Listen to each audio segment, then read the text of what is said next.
yeah, yeah, yeah, oh, yeah, yeah. Oh, there you are. There you go. Hello. Hi. Hi. How are you? What you've been doing today? I've been getting ready for this. I've been getting all the questions from social media, pasting them into some sort of coherent sort of coherence, so they're not all the same and and they follow a kind of pattern or progression. Progression, that's a better word. Yeah, that's mainly what I've been doing, other than the usual kind of household things that one does. What about you? Yeah, I woke up and I did the same things as I always do, which is feed my doggy, say bye to my husband who goes to work, and then I do my skincare routine. I do some stretching or yoga, and then usually I paint after that. But today I was just kind of doing basic things and was waiting for our meeting. Ah, okay. Yeah, I do a bit of yoga in the mornings as well. It's good, isn't it? It's sort of good to Yeah, stretch. yeah. It's necessary. Sometimes I'm really not in the mood, but it's just really kind of when I can do it, I'm just proud of myself because yes, my body thanks me for it. So yeah, it's good not to be lazy about it. Yeah, yeah, yeah. Now, if you're listening, I'm talking to Bernadett Timko in London. Which do you prefer, Bernadette or Bernie? Bernie. Bernie. Okay, good, because I prefer calling you Bernie. And Good. just to give you time context for our conversation, today is Wednesday, the 5th of April, 2023. Now, Bernie, for someone listening who hasn't seen your work, how would you describe your paintings? Oh, well, I would describe them as painterly paintings. Mm, And the subject is mainly everyday scenes, people, things, and little moments that I find beautiful. Um, yeah, That's lovely. Little moments I find beautiful. That really sums up painting, doesn't it? I guess so. Um, so we've had questions come in on social media. Jill Dowler on Instagram says, "What art do you like to look at?" Um, my taste is really eclectic, so I'm very open to look at any and every kind of art. I get inspired by everything, really. So I don't like to just look at the type of art that I like to create. Then maybe people would think, oh, I only look at stuff that I can learn from because it's so similar to what I do. So I like to look at everything, even art that I don't particularly like, I can still get inspired by or get an idea or, just looking at the colors or shapes or just the whole concept. I can get ideas from anywhere. So I really like abstract arts as well. I love sculpture. I love printmaking. I love modern, weird stuff, conceptual as well. Of course, I love classical painting. So everything really. There is not one thing I wouldn't, take a look at and see what I can get out of it. If there is an idea, if it makes me feel a certain something, and if it brings anything valuable to my art or even just to my day, if it makes me think, I think it did what it's supposed to do. So really, I look at everything. Yeah, How yeah, how that's about lovely. you? Like you obviously have a particular taste and you like figurative stuff, but do you look at like just abstract art as well or like everything else that people call art? Yeah, yeah, yeah. Yeah, most things. I like little models. I like when people make tiny little miniature model-y kind of pieces of sculpture or there was a guy who did this whole series of, there were like little scenes made in a suitcase, and the suitcase was on the wall open, and then you could look into it and see all these little things. That kind of thing, I really, I really like that. I like kinetic sculpture, sculpture that does stuff as well. I like looking at that. But yeah, I'm open to anything. I'm fairly discerning, or I don't know if that's the word, but I'm very clear on what I like and what I don't like, in all in all different genres. I'm always amazed at how just clear it is whether my eye likes something or not. It's Yeah, that's very okay. it's very definite. But yeah, no, I like all sorts of different things. Who would you say are your biggest influences? I can never answer this question, to be honest, because I don't have anybody who I really feel like, oh, they are my heroes or my biggest influence. Also, I'm not inspired by artists or, people. I inspired by artworks. And sometimes, I have artworks in my mind for a long time that oh, that's one of my favorites, or I go back to it always. Um, and it's done by someone who, I don't like anything else, what they done, but that only one painting. So I Yeah, would never say, oh, I love that artist because I only love one artwork, and it's a one-off, and I don't like anything else they do. Or so it's basically it's just pieces of art that sometimes it doesn't matter where is it coming from. It's just the image that can live in your mind and do what it's supposed to do and inspire you. It's like sometimes it really doesn't matter who's behind the artwork or, if you love everything they do or not. And I yeah, feel like it's if someone just have like one painting that I've done that inspired them, or they maybe have a little print on their little studio wall or something, and they look at that and they really like that, and they don't really like or can't really connect anything else. What I did is that it doesn't matter, but there is one piece that they really like and they feel something about. I think that's important. So I never name drop, and I never like, oh, this artist and that artist, because it's like I just don't have that. I change my mind too often as well about what I like.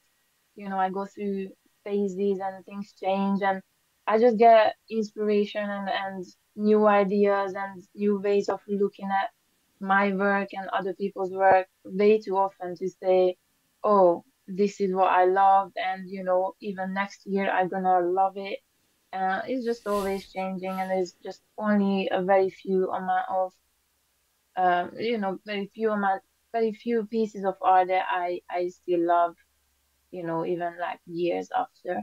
So yeah, I can't say names really. And it's also because, if an artist say like, oh, I'm inspired by this artist, I really look up to them, and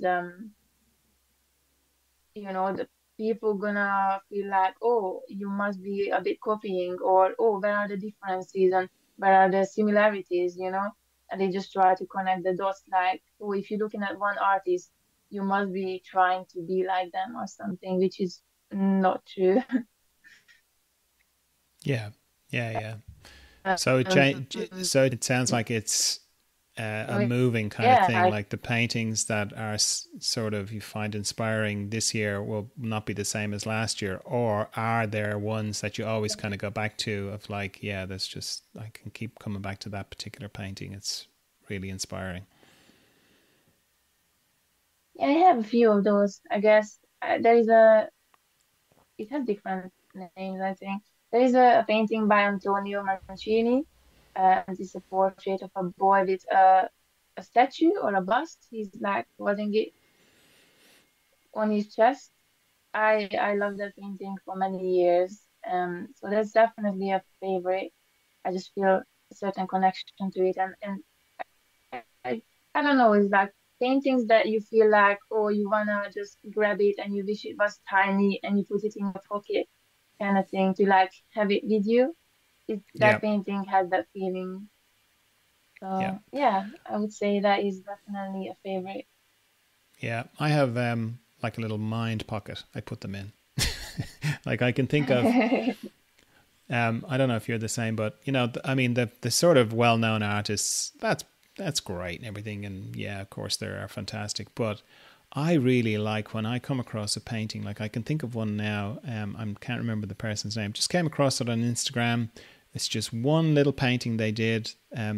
Like I've seen other paintings they did. They don't have a huge following, but that I can see that painting really clearly. It's just of a woman playing a piano, and that's in my little mind pocket. You know, I kind of think I discovered that. You know, and it's just really, Yeah. it really appeals to me. Do you have that kind of thing as well? Yeah, definitely. So often for example, on Instagram, I look at an artist and they have, massive amounts of following, and I'm like, oh, and then I see another artist who's like brilliant and they only have a few hundreds, just like I wonder why and what is the difference, like what people don't see. But sometimes also, I think people just go with like, oh, how many followers one have, so they must follow as well because there is something to be followed. Yeah, yeah. So, but yeah, I like to discover like these artists who maybe not really well known, or maybe don't not quite out there yet or something. Yeah, definitely have a mind pocket. I like that expression. So what's your story? How did you get to be an artist? Were you the sort of kid who always drew, or yeah? What's your origin Hmm. story? Yeah, or my origin. Yeah, I was definitely that kid who always drew, and that typical cliche introverted kid um who grew up to be an artist. And yeah, I used to, I remember like I was 5 or 4 or something like that, and like I told my mom I want to be an artist, and she was like, "What?" Like I don't think she thought I knew what it meant, and probably I didn't. Who knows what it means anyway, right? So yeah, yeah. So ever since I remember, I was always, liking my little space where I could create. Um, I was always like creative and always had the mind for it. I rather be, I always wanted to just rather be alone instead of going out and have little parties with other kids and socialize and stuff. So I just valued my little time at home and I could do stuff.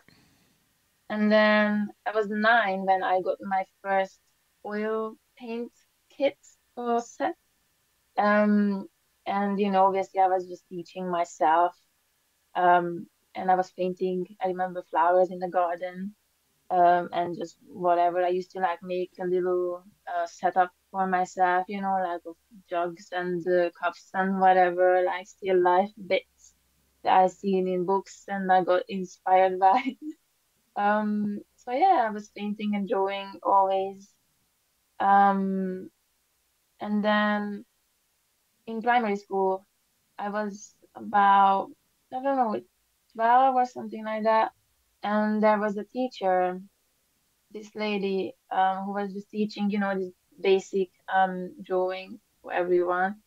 And she obviously like seen like I have maybe more talent than some other kids, and I was really interested in it. And I had sketchbooks, and she always just really liked looking at it. And then we kind of had like some afternoon little lessons that she just took the time and she taught me about perspective and how to shade and different techniques and stuff. Because previously like she was actually like a college drawing teacher. So she was really good. But then she had kids or something, and so she just like took it easy and was just teaching, some basic drawing to like smaller kids. And yeah, and that's where like I got really focused. Um, where she also like took me to like these little drawing competitions like in between schools. and different towns and stuff. And then, where you can like just gather loads of kids who are good at drawing, and then some other kids sit for you as a model, and then you have like an hour to draw, and then you probably like draw really badly because you're super nervous, and you win some little competition, and like you get some pencils and whatnot. Um, but yeah, it was really fun. And then she also um prepared me to get into art school when I was 14, like in Hungary. I'm from Hungary, so in there is after primary school you go to like a high school where you um pick what you want to be really, and like you go down that route and pick that subject. And I wanted to go to this art school to learn to be a painter. And there is like this process of getting in, and then you have to like draw certain things there, and do sculpture and do painting, so they can like evaluate if you're good enough to go there. And like there is like a point system and stuff. Quite stressful. But yeah, I had a lot of practice before, and yeah, I got into that school, and that was 4 years of drawing and painting from life, from like perspective and still life, and then portraits, the skeleton, anatomy, nude. So it was very well structured. So I learned all the basics there. And then when I was 18, we finished that school and moved to London. And then a couple years later, I was just here working basic jobs, being a nanny, and stuff like that. And then I went to do some art modeling in an art school at Heatherley School of Fine Art. Um, and then after a year of just modeling there, I applied, and then I got a scholarship, and yeah, I studied there for 4 years. I did painting, portrait painting diploma course, and then a figurative sculpture course. So 2 years each. And I also did some printmaking on the weekends. And yeah, and then after I finished, I'm just being a full-time artist pretty much since then. So yeah, that's in short, that is my story. Yeah, very good. Just going back to your exam or your at the entrance process into the high school, did you have to? You said you practiced a lot. Did you have to like draw on the spot for them and paint on the spot for them, or it wasn't like you brought a portfolio Yeah, or anything like that? no, you had to do that as well, but you also had to do these little tasks and little creative challenges. That was like super annoying. But you Yeah, had to wow. like, you had to draw still life, you had to draw portrait right there. And it was like throughout a few days, you go back and you do a different thing. And then you also had to work with clay. Um, and I remember like one of these little challenges or creative, whatever that was like a sculpture. I think it was a bronze sculpture.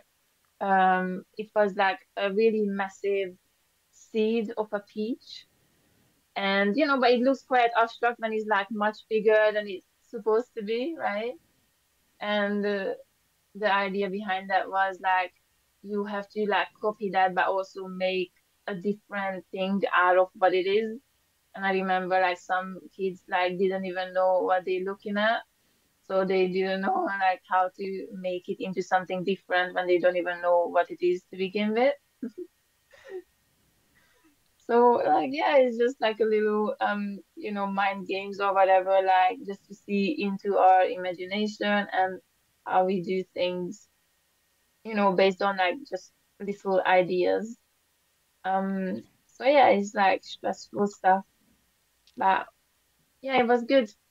I got in, Yeah. so that's good. Even though I didn't do well on the math or the like the physics kind of department, I'm not good at. So, but at least the art stuff went well. So Yeah. good. And why did you come to London? Like, was there more study you could have done in Hungary, or was there just no? I came to London in because I just wanted to be able to study more, or Not really. I didn't come here because of, oh, I wanted to come here for a particular art school or anything like that.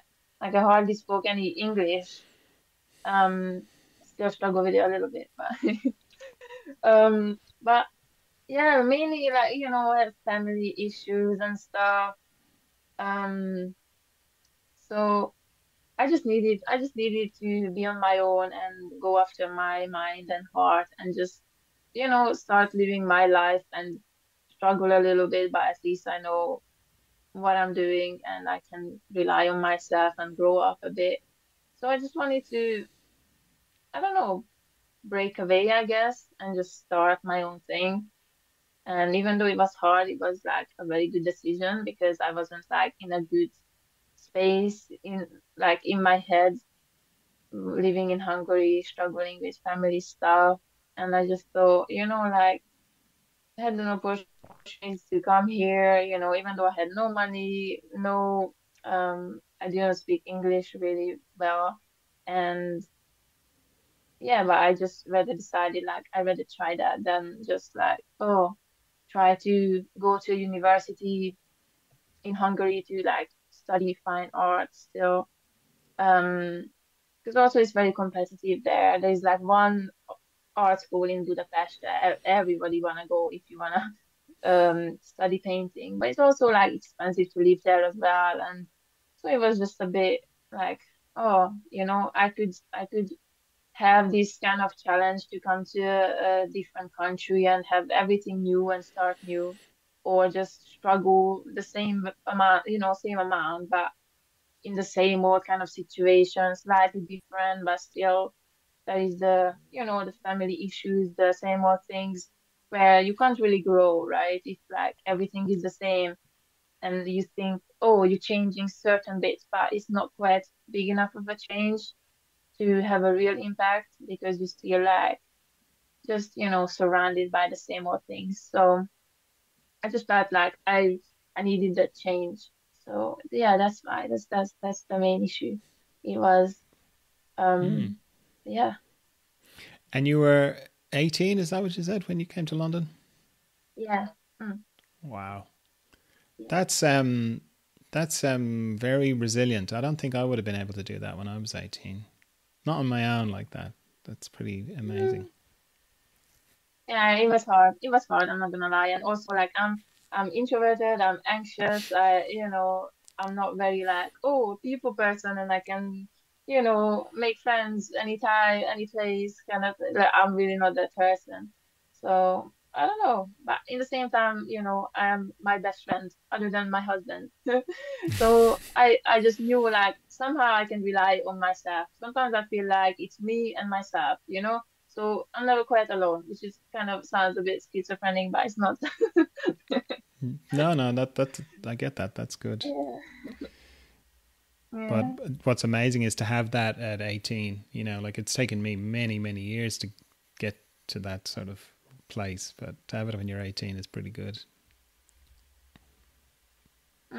But it was just like a quick decision type of thing, like, oh, I had enough, let me try. And, you know, I guess it's like, when you're pushed or something, it's like you're ready to do things that in normal circumstances you wouldn't really be Yeah, able yeah, to do.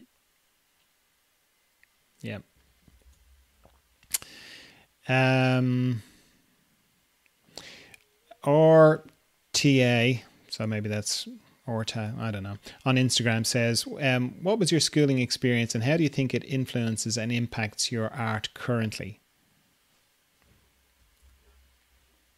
So, I had a good schooling experience. I was trained traditionally, um, with my kind of private tutor, if you can say that, even though I never paid for her teachings or anything, that's where it started, you know, um, learning to mainly draw from life, and understanding the basics, really, like from perspective and basic anatomy and all that, like learning through observation, direct observation. And then in my high school, and then later in college in London, it was all about painting and drawing and sculpting from direct observation from life. And it definitely like influenced me in a way that I feel it's very important to have that kind of education first. Although some people can make it work, without it.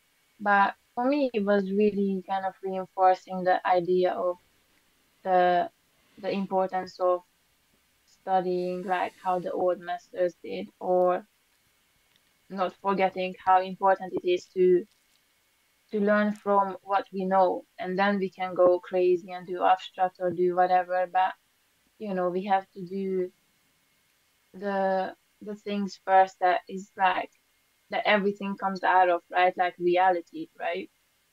So I just felt like it's important to start with that, and it was always like the type of art that was interesting to me and I was drawn towards mainly, and I really connected to it. So I just really like the idea to use the model and use the things that surrounds us to draw and paint from, and understand form and color and the mood that everything that is around us create. So I learned this in school, and I learned the focus and the determination that is necessary to do this. Um, yeah, because it was all like structured, and I think structure is very important. It's not all about, oh, you walk into school every morning looking like a artsy fartsy person, and it's all about, oh, let's have some crazy idea and let's make some crazy stuff out of crazy stuff, but it's not all about that, because it's not, it doesn't seem very serious or kind of, I don't know, there's no structure, but you start from somewhere, you start from the basics. You do just like, draw cubes and chairs and stairs and boring stuff, right? It's quite boring for an artist, but still, in the same time, it's extremely interesting once you get into it and you just draw that sort of stuff for a year, or draw an apple for a week. Like, it's super boring, but in the same time, it's necessary, and like you just get something like really valuable out of it because of that focus that it teaches you to like look for more, look into the details where you feel like there is no more details, but you can still see something else every time you look up and you see your subject. So I definitely find it very valuable. And I only like started using photographs when the pandemic started, because there was no way to meet up with anyone and go and paint them. So I just wanted to keep working and be productive because there was nothing else to do anyway. So that's when I was starting to using photographs, and I thought, wow, there is no difference at all because of my education. I learned so much from life. I can imagine whatever I'm seeing on the photograph, I can imagine it as if it was in front of me, and I can correct the photograph when there is like distortion, or when things get lost in the dark, or there is no like good resolution, or there is shadow and you can't see it. I know what's in there, because I can imagine the shape of the body, or an object, or where the light coming from, and all that stuff. So now I can confidently use photographs, and it's all because of I was studying to paint from life. So it's definitely valuable, and I still remember every day of little things that I learned from teachers and from, myself while observing this stuff in the studio in a school environment. Yeah. Yeah. Brilliant. Okay, so how does the painting start for you? How does the idea start? Are you a sketchbook person? Do you write things down like visually, or what prompts the whole thing for you? I'm not really a sketchbook person, not anymore anyway. I was never a sketchbook person, in a sense that I never liked to plan out my paintings. I used to sketch for the sake of sketching. I used to like wake up early before school, and then I had like an hour to walk around or, sit by the river and sketch the boats and people and whatever else. I used to do that and I enjoyed it a lot. But these days I don't sketch. I don't enjoy it, and I don't like to force myself to do stuff just for the sake of it if it doesn't come naturally anymore. So, um, yeah, what was the question? How does the painting start? Yeah. So yeah, sometimes I have an idea and I do write it down. Like, for example, oh, I wanna paint hands that's peeling a cucumber or something, whatever. And then, oh, I want it to be kind of bluish and greenish, and there is a bit of yellow. I just have a vision, and then, oh, maybe I take a photograph myself to recreate that vision, or I try to find something similar, and it might change because I either can't find something similar enough to my vision, or I find something that is like, oh, it's even better. I get inspired in a different way. So yeah, it's just like I either see something and, oh, I want to paint that, or I think of something and I find the reference or the way to paint it or to set something up to paint it. And it just comes out of nowhere, really, like as a surprise. It's not really, oh, it's not like a premeditated thing where I think about it and draw and plan out and make thousand little sketches with color and then black and white and everything. Like, or if I draw something twice or something, I rather just have an idea and I quickly do it because it's a first impression kind of idea, and I feel like it has to come out in this moment, like tomorrow I might not feel like painting a painting that is all green or all dark or very sunny. Tomorrow I'm gonna be in a different mood and I want to paint something according to my mood. So I just can't really engage with a painting for a really long time because I find it boring and I find it kind of I'm not being kind of true to how I'm feeling. Right. Okay. Okay. Sebastian Bishop in Glasgow says, "What inspires you the most to start a painting?" So you kind of said it, but is there anything else you want to say about it? I guess like if he asks like what inspires me the most to start a painting, just in general, like why do I paint or something? It's like, it's to feel good really. It's to have a good day where I'm doing something that I love and I'm being productive and I'm fulfilling, I don't know, like just I'm fulfilling my purpose kind of thing for the day. And yeah, it's definitely like the inspiration comes from doing something that I love and to feel good and have a good day. And of course, because it's my job, really, realistically, to be able to sell and earn income because I'm not rolling in money. So I have to do what I have to do? So yeah, all of these things. So, where are you now? Like you were saying, you only started using photos at the beginning of the lockdowns. Are you doing a combination of both, or are you just exclusively working from photos now? Yeah, I'm doing both, but I do use more photographs these days because it's just easier. And also, there is just so much more opportunities to like just paint something that, a model or a friend or family member could not hold that pose, or the light is would be very difficult to set up, or sometimes most of the time, I just really want to be alone with my painting and have a good day in my solitude, instead of making a whole thing out of it, like, oh, messaging someone, oh, could you do some modeling for me tomorrow? And then they say yes, and then tomorrow they cancel, and then my day is fucked, and then oh, like let's reschedule it, and then oh, I get on the train, and then half the day is gone already, and then I have 2 hours to paint, and like, what's the point?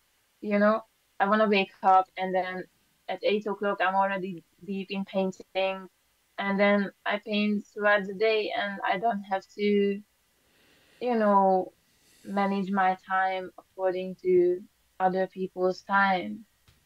And I don't want to be a burden to nobody, with like, oh, can you model for me, or can I take millions of pictures of you or something? So I just rather like do it in a simple way, and and do it the way that, I'm benefiting from it, and I'm not being annoying to a lot of other people.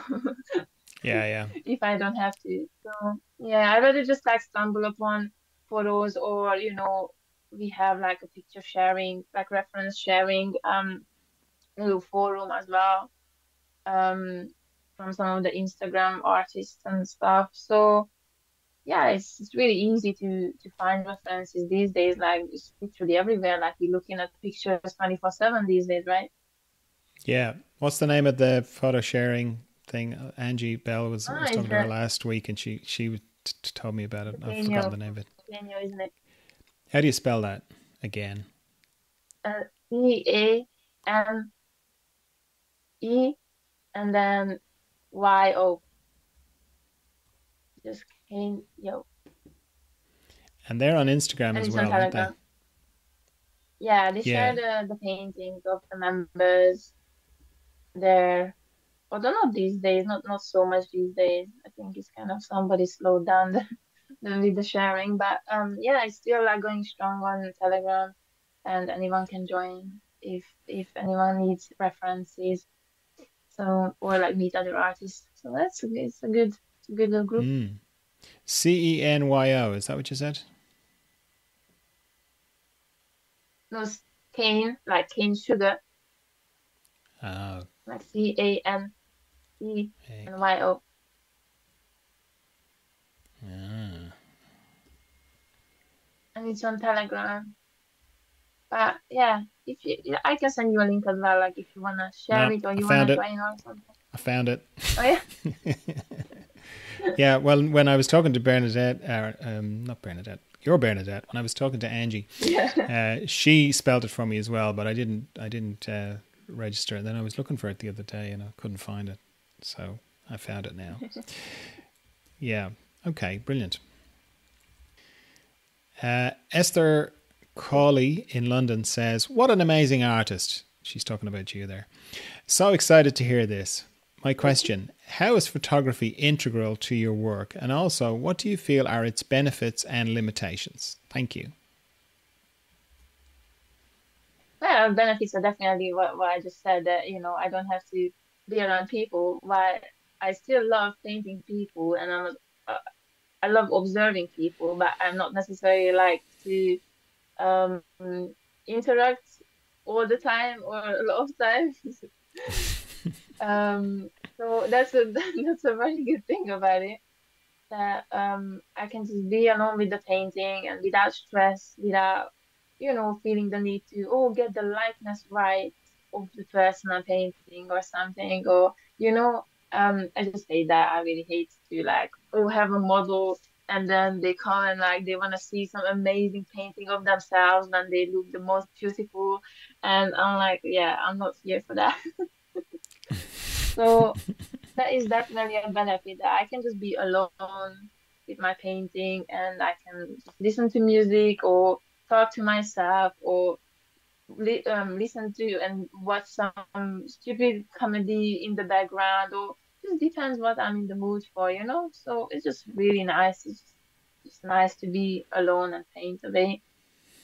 Um, limitations, well, I guess is sometimes I wish, oh, like if I see if there is a person in the photo, for example, and I wish they could move a little bit or change something around, like instead of me being able to actually do that, I have to rely on my imagination and change things around in my painting according to my knowledge in general or my imagination and hope for the best, that it looks all right and no one ends up with a broken arm and leg on my painting. So yeah, I guess that's it. And are there any other drawbacks to it? I can't think of one right now. No, I enjoy working from photos, and as I said, I find it, not so different from actually working from a model in a Yeah, sense of how my painting um will come out. yeah, yeah, yeah. Gabriella Nehan in California says, I love your work, Bernadette. How do you plan your compositions? And what are some of the most important elements of composition for you? Yeah, usually, um, I definitely always have like one main focus point on my composition, like one main object or one main portrait or a couple of hands or something. So I definitely have that um one main focus in my subject and in my composition. And then I definitely try to make it like balance and create harmony in my composition with color, with line work, with shapes, with the shadow and light. But yeah, I don't think of it too much. It just comes naturally, really. It's just what feels like balance for my eye. I just do that. I think it's like you either like have a natural way of looking at things and pick out the best composition and like what is your main focus and what is the scale of the whatever you're painting, a head or something, um or you just learn it with like just these basic exercises, I guess, like what feels right, in the scale of like a paper and how big or small things should be. But yeah, it just comes naturally, I guess. Yeah. So yeah. A thing I've found is helpful is if you don't know anything about composition and you're sort of trying to master all sorts of things all at the same time, that if you do a bit of research on composition for photography, you can practice those kind of rules quite quickly and easily, and you can sort of take photographs and see if they work, and if they don't work from a composition point of view, you can kind of, because it's not painting, you can Yeah. figure it out much easier. Yeah, that's a good idea. Also, I think it's like really helpful when it comes to references, um, and planning a painting. If you have like a picture that you only like parts of it or something, you can always just crop it and see what works the best. Yeah. So it's just easy to see like what would be the best and like what feels right. Yeah. Do you do color studies or anything like that before you start your main kind of painting? No, I like to I like to just play with color and see what comes and what the painting tells me it needs. Like I just like to jump right into it and see where it goes and let the painting surprise me and guide me instead of me planning it out and control it to the point where it might become a bit of a task to complete something, or I don't like to make myself feel like, oh, I can't change anything because I already thought about the color study so much. I seen like students, while I was a student as well, I seen students who literally spend days and days on making color study and mixing the perfect tones. Um, and by the end of it, they literally have no time for the actual painting, and the light changed so much that all that work literally meant nothing. Yeah, yeah. So I think it's just good to jump right into it and see how everything change and change with it. Yeah. Yeah. And what does the drawing phase look like? Do you draw in pencil or paint, or how does that bit go? How do you get the reference onto the canvas?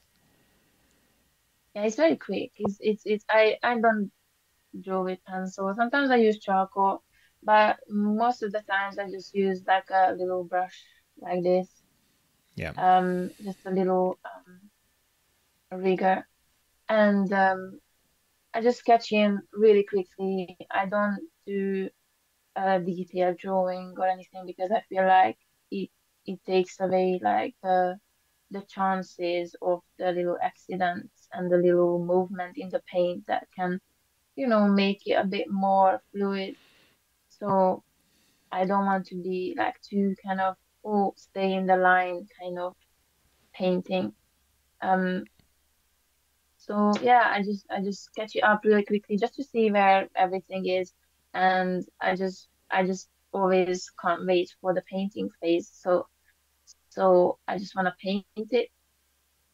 So and I just draw with the paint obviously as I go. So yeah, I don't spend a lot of time with the drawing part. Yeah. And what do you like to paint on, substrate wise? Yeah, well, I either paint on paper, which is Arches oil painting paper, which is nice and easy to paint on. I like the slight texture, and I like that, on a lazy day, I can just take that and put some tape around it, and just paint without having to put a base down or gesso or anything because it's already prepared. So that's nice. I also like to paint on MDF. I like the smoothness of it, and I like to put mainly, yeah, gesso primer most of the times. I put gesso on probably 3 or 4 coats, just white gesso, and I like the smoothness of it. And I also like oil primed linen. Not a very smooth linen. It's more like a rougher, thicker linen. And yeah, it's all like just depends on my subject and what mood I am in. Because obviously, like all these different surfaces require different, slightly different method of painting. So yeah, depends on the subject matter as well. And yeah, certain subject matters, I just think, oh, this would look best on linen, and some would look better on the board or the paper. So yeah, mainly these three I work on. When it's smaller, it's board or paper, and when I paint bigger, it's usually the linen. Yeah, right. Okay. Um, Matab Mohammadi on Patreon. Thanks for the tea, Matab. Says, what kind of paper are you working on? You answered that. Do you prime the paper? You answered that. How many coats? Well, yeah. And with what medium? Gesso. Love your art and thank you very much for sharing. Also, thank you, John. Well, you're welcome. So, yeah, Thank anything you. else you want to say about paper? Why did you decide on paper, or what led you to paper? I just wanted to try something different, and also, I oh, it was when I had, oh yeah, I used to do that kind of boards where I stick a piece of linen onto it, and it just takes a bit of time, and I sometimes I just really needed something quick, and sometimes I forgot, like, oh, I don't have any boards prepared, and I was like, oh, but I want to paint, like, what am I supposed to do? And I was super annoyed by it. So I just thought, oh, I need something that is like just quick and it's there, and when I feel lazy and I don't want to deal with stuff like cutting up board and cutting up the linen and make sure it's all like smooth and weigh it down and wait for, a day till the PVA sticks the linen onto it. And so I just wanted something that is quick. And yeah, I got these Archie's oil painting paper pads, and I actually really liked it. And I was like, oh, that's just a slightly different end result, and I quite like it. So yeah, that's all. It's mainly like out of laziness. I just made that change, and then since then I actually really like it. Yeah. Very good. Terry Levine on Patreon. Thanks for the tea, Terry. Terry's in Dublin here in Ireland. Hi, John. Does she select her limited palettes in advance of deciding what to paint, or in service to what she thinks a particular painting requires? Yeah, it's both. Definitely both. Um, I usually have the reference or my subject matter in front of me, and in my head quickly I just like, okay, what colors would be useful. I quickly make mixtures in my head. Yeah, I would paint that with the mixture of this and that, maybe that, and then I just put it out there and then see if it's enough or good enough. And I'm always open to put out more colors. I don't like to limit myself too much. But I also have the days when I feel like, oh, I just want to paint something that is all very tonal and it's all just shades of green or something. And then I just like, okay, which greens should I use? And I put out three different greens and a white, and then I just go with that. And then I just make a more tonal study, and it's just a different way of thinking and trying to push the little nuances in tone. Um, so yeah, it goes both ways. Very good. And it seems like you paint mostly alla prima, do you? You're not a big glazer. I do, well, I use glazing medium as my main medium, because I love the fluidity, and I do like to glaze a little bit, although it's not in that kind of traditional way, traditional sense. Uh, I just like to use transparent colors sometimes as glazes, but also just to keep the colors nice and fluid and rich. So usually it's alla prima, but I also if it's not alla prima, it's just a painting is done um in two separate sessions. So sometimes I do like to wait to dry the first um layer of paint, because I know, like, oh, I need a dry surface to do what I want to do next, like some line work and draw into the paint, and or if I want like certain little colors to come through the next layer, but without mixing it up. Um, yeah, it's either on a prima or just literally like, oh, one layer after the weekend to finish the painting. So yeah, it's all quite quick. Yeah. Camila O'Gorman in Buenos Aires says, "I'd love to know about your palette choices, restricted palettes or lots of color?" Question mark. And Sophia Lebovich on Instagram says, "Anything you want to say about the way you handle color, the conscious and unconscious decisions you think you make, the previous and the ones that appear while working?" Yeah, good. Yeah, I like the ones that appear while you're working. That's very true. And that's when it comes to that kind of like a first layer dries and then those colors peeking through. And that's definitely a conscious decision, but I also like the fact that colors can just appear or stay here and there by accident. So my color choices and oh yeah, so I don't limit my palette. Usually I have many different colors. Um because why not? It's there for a reason, right? Like there is so many things that is like, out in the world, as many colors as we can imagine. So why would I limit myself to try to paint all colors with only six colors? Like I think that's madness. And it's not so much fun. So sometimes it's a good exercise, yes, but I'm like, it's so limiting, like limited palette. Like who wants to be limited, right? It's just not a very positive like expression to like, oh, a limited palette. How fun is that? Um, but yeah, I use that sometimes for like more tonal stuff or just something interesting with like, oh, I a portrait with just all pink or something. That's very interesting. But when it comes to like a zone palette or something, like I could not use that for everything because it's not because it's impossible. I could paint everything with that. Um, of course, it has its limitations. I would just get really bored of it. And I like colors, so I wanna use all the colors I can get really if it's not super expensive or something crazy.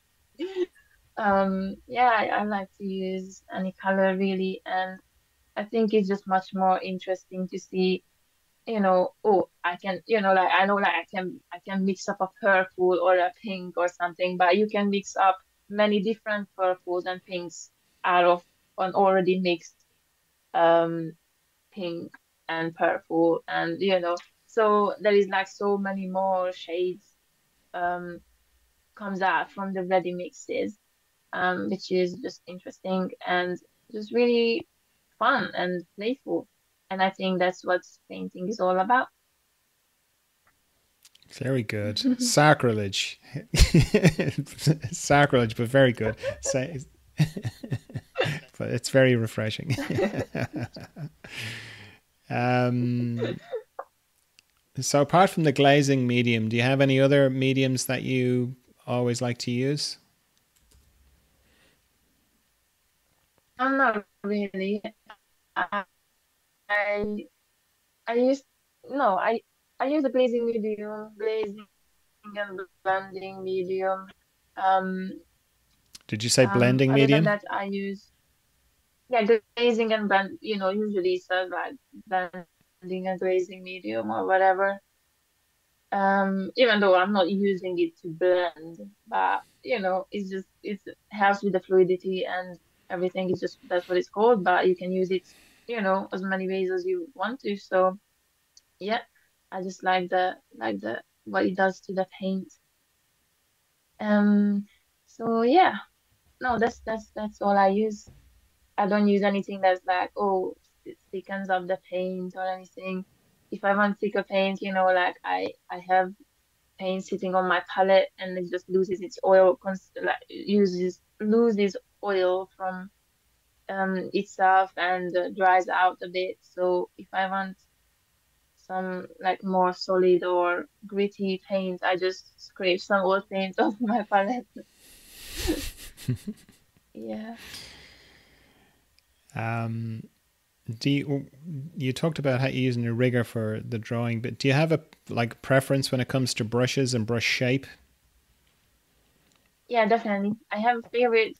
type of brush, which I have like a million of it, like the same one, because they go quite fast. Like they lose their shape a bit with my like daily painting. But I use the rosemary.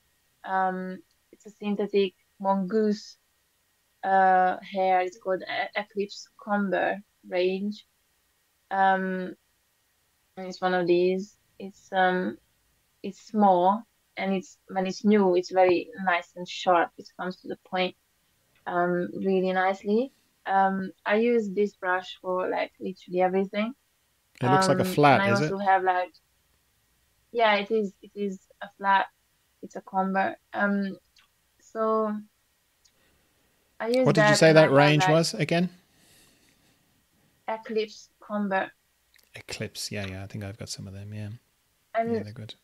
yeah, it's a synthetic mongoose hair. She's really nice. I actually got one when I first tried it. It was like a free little brush from an art shop where like the girls who work there knew me, and one of them was like, "Oh, I think you would like this brush," and I was like, "Oh, maybe okay." But at the time I was using more like round brushes and like something that is not so soft.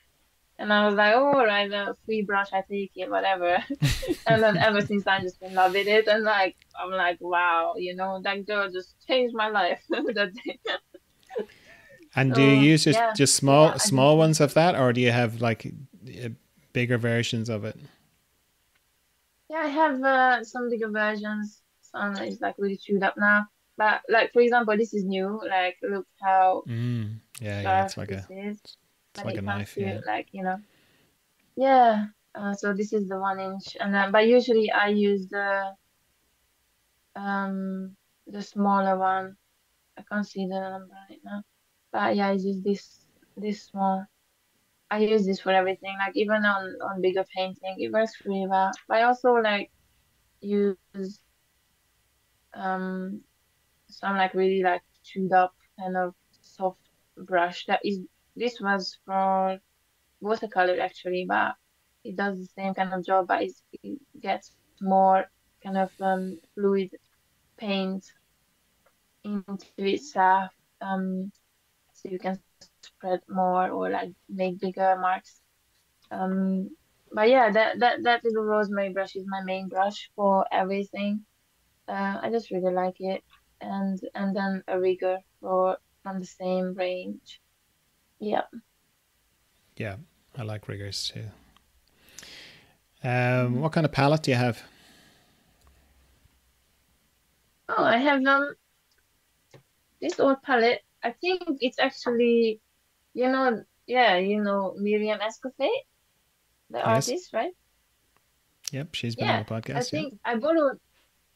Yeah, yeah, I remember. I borrowed this palette from her once in an evening class um at Hadley School of Fine Art, and she gave it to me, and I think I stole it because I never gave it back. And I use it ever since. So I'm sure she would be happy to know I still use it after years. So maybe she made it or something like that. I don't even know what she's made out of, but it was gray. Now it's kind of more like brownish gray, but it's just a nice kind of an oval shape. It's not a liver shape, is it? Kind of an oval shape. It's quite big. Usually I share pictures of my palette with my paintings because I find it interesting. Some people say, the painting is on the palette, really. So if the palette looks good and the colors are nice and not muddy, you probably have a good painting out of that palette. So I like to show the palette, so people can just make their own mind up, like, oh, how did that painting happen from that palette? I think it's interesting. Yeah, yeah. So yeah, I just use this old palette and it works. And This is kind of it? grayish brown. Are you sort of holding it when you're painting, or is it on a table? No, I don't like to work out while I paint, so I just I leave it for after or before painting. So I just have it like I usually paint like these smaller paintings sitting down by a table and with a tabletop easel. What is it called? Yeah, small table easel, whatever. And I have my palette next to me on the table, and that's how I paint. Just nice and easy, comfortable. It's very important to be comfortable while you paint, otherwise you're gonna get fed up and don't have the patience to find the right color and shape and everything. So yeah, being comfortable and and play around with colors, that's quite a good day. Very good.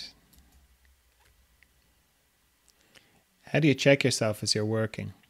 You know, like some artists will use a lot of mirrors. They'll turn the canvas upside down. They'll be jumping back and Oh forth. They'll yeah. be taking pictures on their phone, getting friends in to give them feedback. What kind of things do you do? Yeah, I sometimes I do take picture, just because, we see our paintings mainly these days on Instagram and like in a photo form. So it just kind of helps to like, oh, change the scale because it's like small and then how it looks. And sometimes, some mistake or weird shapes jump out of you like, wow, that looks so bad, and like I have to keep correcting it, or yeah, turning it upside down, especially like checking for symmetry if I'm painting a face or something. Especially then it's like helpful. Um, but yeah, all this stuff, like I don't really like invite anyone over just to check my painting. Um, Yeah, but that would yeah, involve people. and my husband, yeah, and my husband, he's not like checking my painting. He just, oh, that's amazing, like he loves everything. So he's not very reliable to like check for, mistakes. But I appreciate his, enthusiasm. So yeah, I just rely on myself and like my, basic instinct to like see if something is awkward or not. And yep, yeah, I correct it if I can, but sometimes it just stays rubbish. How do you check your painting? Yeah, photos, a lot of photos, a lot of squinting, um, Yeah, yeah, yeah. a lot of looking at it in the dark or, very low light levels. Oh really? Yeah, yeah, I got that tip from Vincent Desiderio. He was Oh saying really? he likes to go in, and not turn on the lights or anything. But so you can just about see the painting, but it's Mm. mostly dark, and it's really good for values and composition and it's like super squinting or something. It's it's very good for Yeah, that. yeah, I guess so. I seen people use like a black mirror or like a very, tinted glass or something Mm, to look for the same thing, I guess.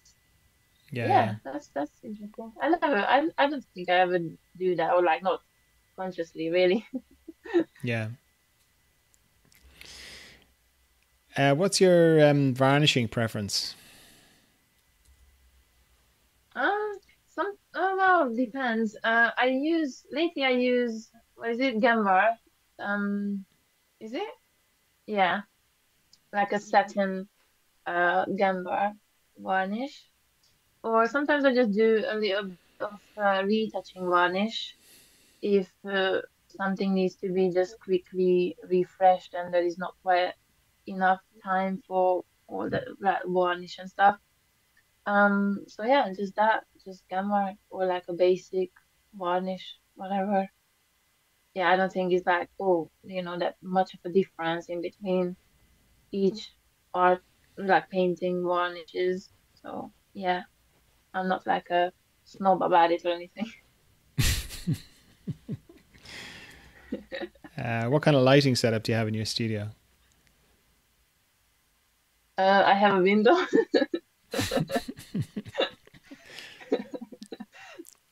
It's a very special window. Yeah, it's just next to me, literally, like where I'm sitting now. Like if I turn this way, here's my table, and then the light just comes from my left. I'm right-handed, so it's ideal. So yeah, that's it really. And if I paint into the night, which these days is not like happening that much because I know sleep is important. I'm not stupid anymore like in my teens, you know? So I did have like a little daylight kind of light that you can like angle and move around and stuff. And it's quite a nice white light or like a neutral daylight, which is useful. It's just some cheap one from like Amazon. I got it years ago, but it still works. But yeah, I prefer just basic light from the window. Nothing special really. Yeah. Very good. Mhm. Santiago Arliano, sorry if I screwed up your name there, on Instagram says, do you listen to music while you paint? And if you do, what type of music do you listen to? Oh yeah, I do. Sometimes I listen to music, sometimes I listen to vlogs or YouTubers I follow or something. So I do like people around, but not like, I don't have to perform, they perform and for my entertainment, that's good. It's like one-sided slightly, but hey. Yeah, yeah. Um, Who are you and following on also, YouTube? yeah, Who? oh, I don't know, many people, but mainly like, lifestyle or like people who I feel like, oh, we could be friends, if we were in the same town and I wasn't like introverted or something. It's like people who I feel like, oh, they're quite similar to me, and I like their vibe, I like their, spirit and their lifestyle and yeah, all sorts. Some like more educational stuff, some just like just some light-hearted, basic stuff that, just interesting to see other people's lives. Um, yeah, just basic stuff, nothing like, oh, I'm not always just like listening to art-related stuff. Like sometimes I do listen to your podcast, though, or Oh, that's other good. art I got to look podcasts. in. But yeah, yeah.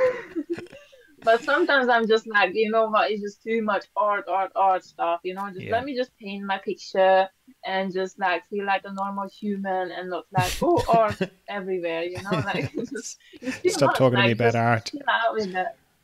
Yeah, like I just feel like make it simple and just like, oh, sometimes I just have some old school like sitcom or something going in the background and like, it's just like make the room kind of like, oh, it's a nice period. It feels like Saturday even when it's not Saturday.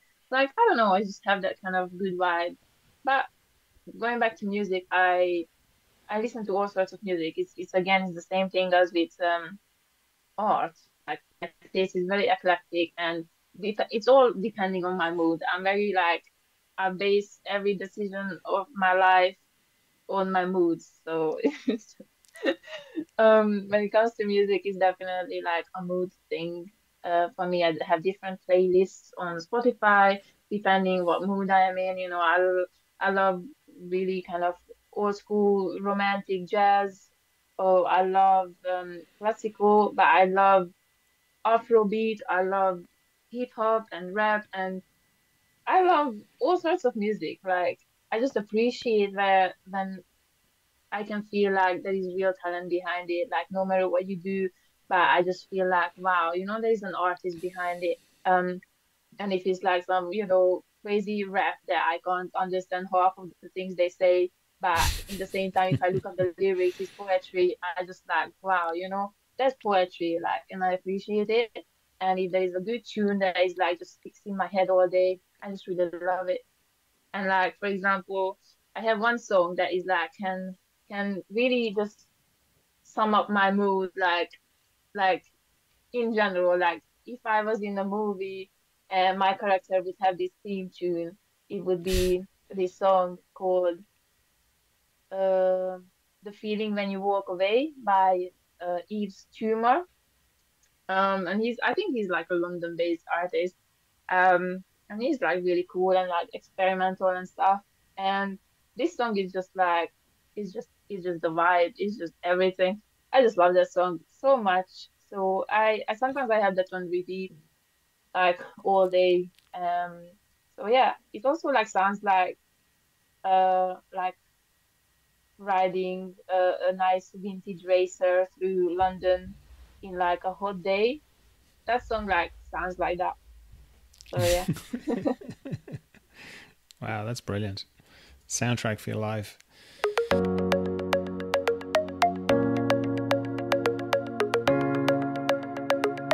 Now, if you're thinking to yourself, God, I'm really enjoying this podcast. I've listened to a few now and they're brilliant. And there's so many of them.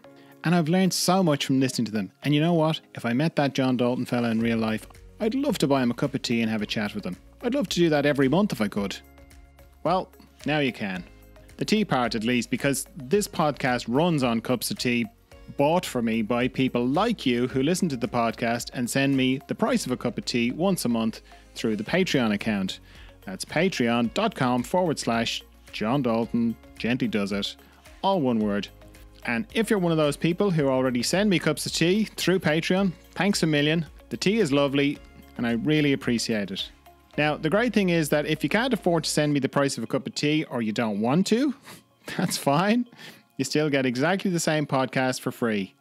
It's sort of an honour system where the people who can afford it and want to pay for the people who can't or don't want to. So it's all lovely. So if you'd like to send me a cup of tea once a month, you can do that through Patreon. I'd really appreciate it. It makes a huge difference to me. How do you name your paintings?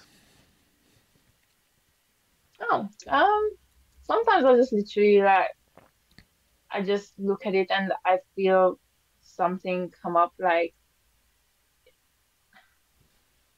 there's not like really kind of a well thought out thing behind it.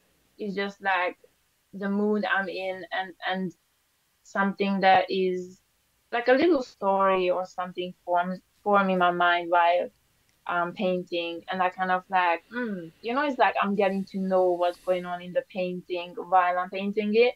Even though like my art is like not narrative or anything, like not much anyway, or not intentionally, but there is always like something you can like put your little story into it. So yeah, I just make up my own little stories, or sometimes I even make up names for the characters, like the portraits. I do because it's not always of people I know. It's just a random photo from the internet or some short video I screenshotted or something, and like I have no idea who that is, and and sometimes I also like just really change the portrait, so it's just like an imaginary person. Um, so yeah, I just come up with it and like, oh, this person looks like I don't know, Jenny, from the block. I don't know. And then it's just like I just but it sounds funny and stuff, but there is a meaning behind it. Like it feels a certain way and everything. But yeah, I just come up with it like based on like a little story I have going in my head, or what I think of the character I'm painting. If I know the person or not, it doesn't matter. I just create my own little version, and these are like my imaginary little people. So, but sometimes I do know, the people I paint, and then it's just like obvious. But yeah, sometimes, my titles are quite obvious, like I pretty much like it's just self-explanatory, or like it describes like literally what happening in the painting, which is quite boring sometimes. But you know, yeah, I don't want to feel like, oh, it's some arty thing, and you would think like so much, like, oh, what does that title mean? Because the painting does not look like it means anything to you, like. Yeah, yeah. So yeah,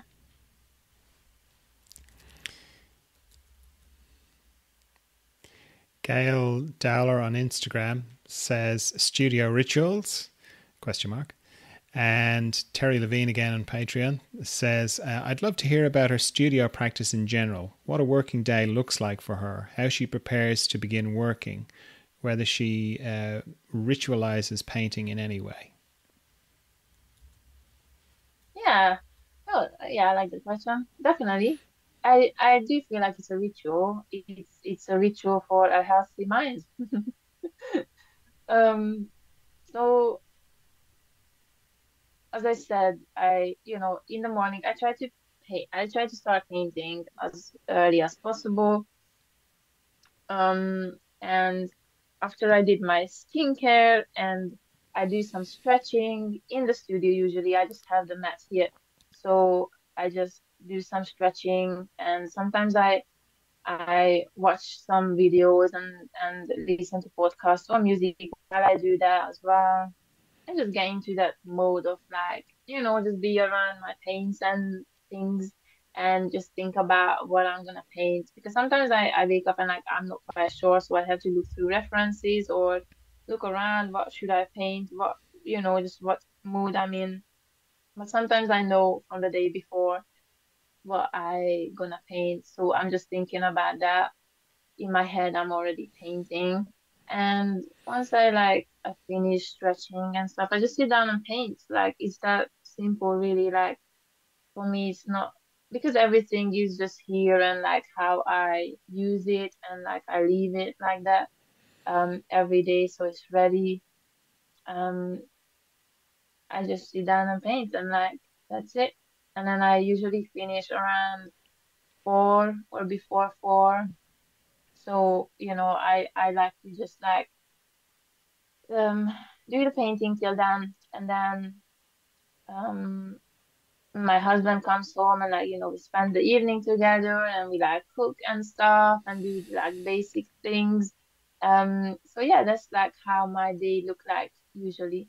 Sometimes also during the day when I paint I like to go for a walk. Sometimes to do like some shopping, grocery shopping or something, or just to go out and think and have a little break from painting, especially if it's not going very well. Just like go out with some music in my head, in my ears, and then just come back with fresher eye, and I either just correct my mistakes um and get on with the painting, or just like change it completely or start something fresh. Yeah. Or Ta on Instagram again says, do you explore other routes of creativity as opposed to your current occupation, murals, sculpting, etc.? So yeah, you mentioned about studying and sculpture. Do you still do it, or? Unfortunately, I'm not doing it. Um, it's it's simply because of the space that it takes up. Like you almost need a different separate studio space or something, just because of the dust and everything that is, creates like Mm, sculpture and stuff. So it's just really like cannot exist in the same space as painting. Um, so yeah, I don't have space for it, and also I feel like painting was always my main thing, and I only did sculpture because I needed a bit of a break from it because of the course I was on, like was really kind of getting really monotone and repetitive. Always doing the same things as the school was like, set up, and they were just not ready to change anything, and just doing the same thing over and over again. And I just found a bit of like a creative block with painting or something like and I felt like I don't know like what direction I'm going in or something. So I felt a bit lost with painting, and I thought, what can be helpful. What I always tell myself is that, whenever you feel a creative block sort of thing, or you don't know what you're doing, like just change something and make it kind of drastic if possible. Um, so for me, just changing a scale painting or whatever, it did not work because I was already painting massive paintings in school and also painting tiny ones and did uh, printmaking, like etchings and stuff, which I really love. But I just thought, what, sculpture would be really helpful for painting, like to really be able to imagine the form and paint it later on. Because yeah, sculpture just like gives you a totally different understanding of the form and the 3D form. So yeah, I really enjoy that. I was mainly doing clay um figures and portraits, mainly portraits. And then I used to like to cast them in plaster. Um, yeah, but as I said, like I don't do that these days now. Last summer I had a bit of a play around with some clay, but I just did some pottery, which I fired um in a like a home kind of kiln in the garden last summer while we were like living in Wales for a while. So yeah, that was like my latest little journey with clay and that sort of thing, but nothing serious really. It was just like for, just to enjoy like some sun outside and do something creative. So Mm. yeah, that was fun, but nothing serious. Yeah. How'd you get the fire hot enough? Like if you just a little fire that you lit yourself. Well, it was like a low firing, low temperature clay, like a Oh, rocky okay. type of clay. And also I had like a proper, what is it called?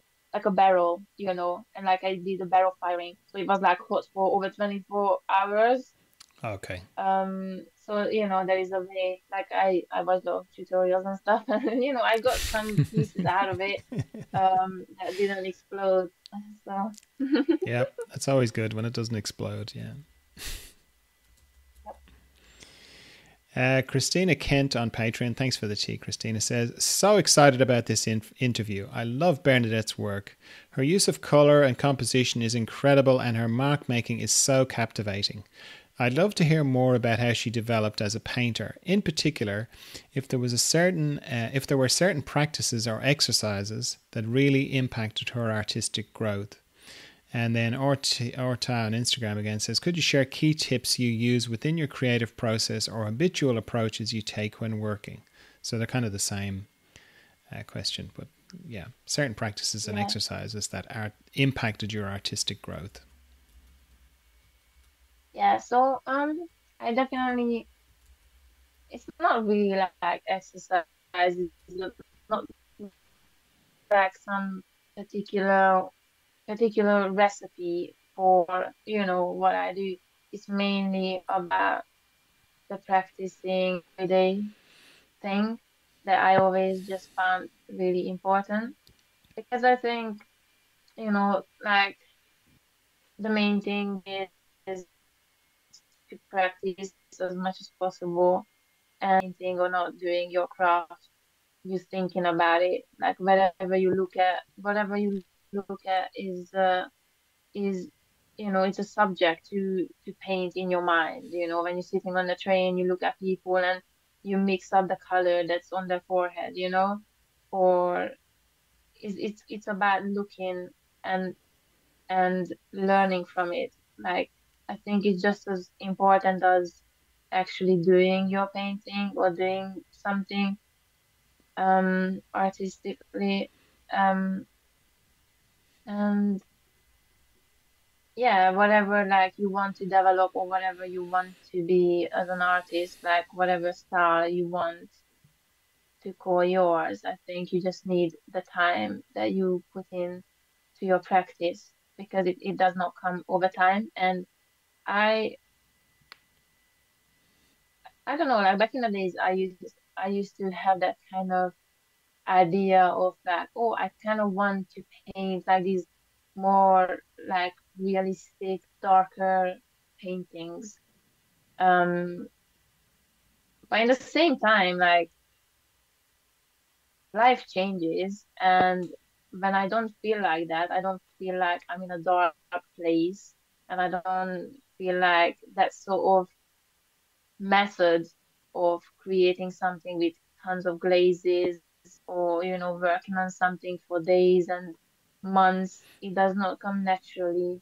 I think is the recognition that is important, that you have to paint how, like, whatever comes naturally, you have to follow, instead of you listening to your mind that is like probably a bit what is it? Maybe like crafted by the things that you see and what you see is popular or something. So I think is practicing and seeing what comes naturally is the most important thing and the best thing you can do and actually love what you do because otherwise you're just gonna beat yourself up and trying to be something and trying to create something that you're not quite there yet. Um, because it's all about the practice. No matter what you're trying to do, you have to practice it. So I think it's just the question of like looking at your work and your practice critically and and just seeing the good and the bad in it as well. Question where you're lacking, what you can do differently, who are you as a person, where you are in life, how you are feeling, why you paint, how you paint, what you like and dislike about it, and how can you change it. And it's not really about, oh, I want to paint like this or that person because you will never be able to, isn't it? Because their experiences is their experience, and that's why they paint how they paint. Different person, right? And then I also like realized, like when I was in college and like or in my teens or something, and I look at these paintings and like, oh, I wish I can do this and maybe copy it. And then you are like a 15 or 20 years old and you think you can paint with an honest heart, with like paint something the same way as someone who is like maybe 60 and painted their whole life and went through so many different things, and no way you can put all that into it, because you don't know enough yet. So I think it's about practice and it's about looking at your life and where you are and just stay true to what comes naturally, really. Yep. Very good. Tell me about your book, Happy Sad Days. Mm. So I received so many messages, um, people asking me if I make prints and stuff. And like, I made prints before, just like very limited. It's literally just like, whoever wanted a print of a particular painting, I did that. So I wasn't like gonna like print loads and then hope for the best to like sell. Um, but in the same time, I kind of like I didn't want to make prints of like each painting because sometimes I don't have like a good enough resolution of the photos of it, and obviously like I sell all my paintings, so they all over the place, all over the world. So I could not take like better pictures or scan them or something. And to be honest, it's not important. I think I just wanted to have a little book of paintings that I quite like and to have like something that other than just seeing my paintings on the phone, just have something that you can just look through in the studio, and also like a little memory book for myself, like a collection of paintings that they are all gone now, but I can just like see them and like feel more real than just on the screen. So it's nothing Yeah. like really serious. It's really just like a little inspiration book. That's why I didn't like write anything into it. There is no biography of the artist and what my motto is and the quotes when I said something meaningful or whatever. Like I didn't care about that. It's just like pictures in a book because that's why everyone wants a little art book in it. Just look at a picture and you get inspired, and then you're not gonna read in it in studio. So yeah, it's just a bit silly. It's just it's just fun, and a lot of people have that little book in the studio now or whatever. So yeah, yeah, that's it. Is it still available? Can people get it still? Oh no, it was like limited, like whoever like ordered it. I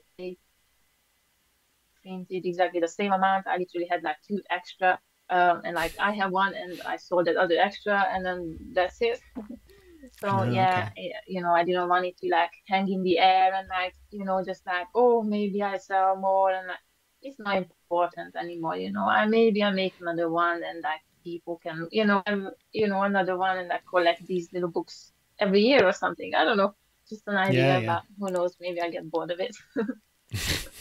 Sounds good.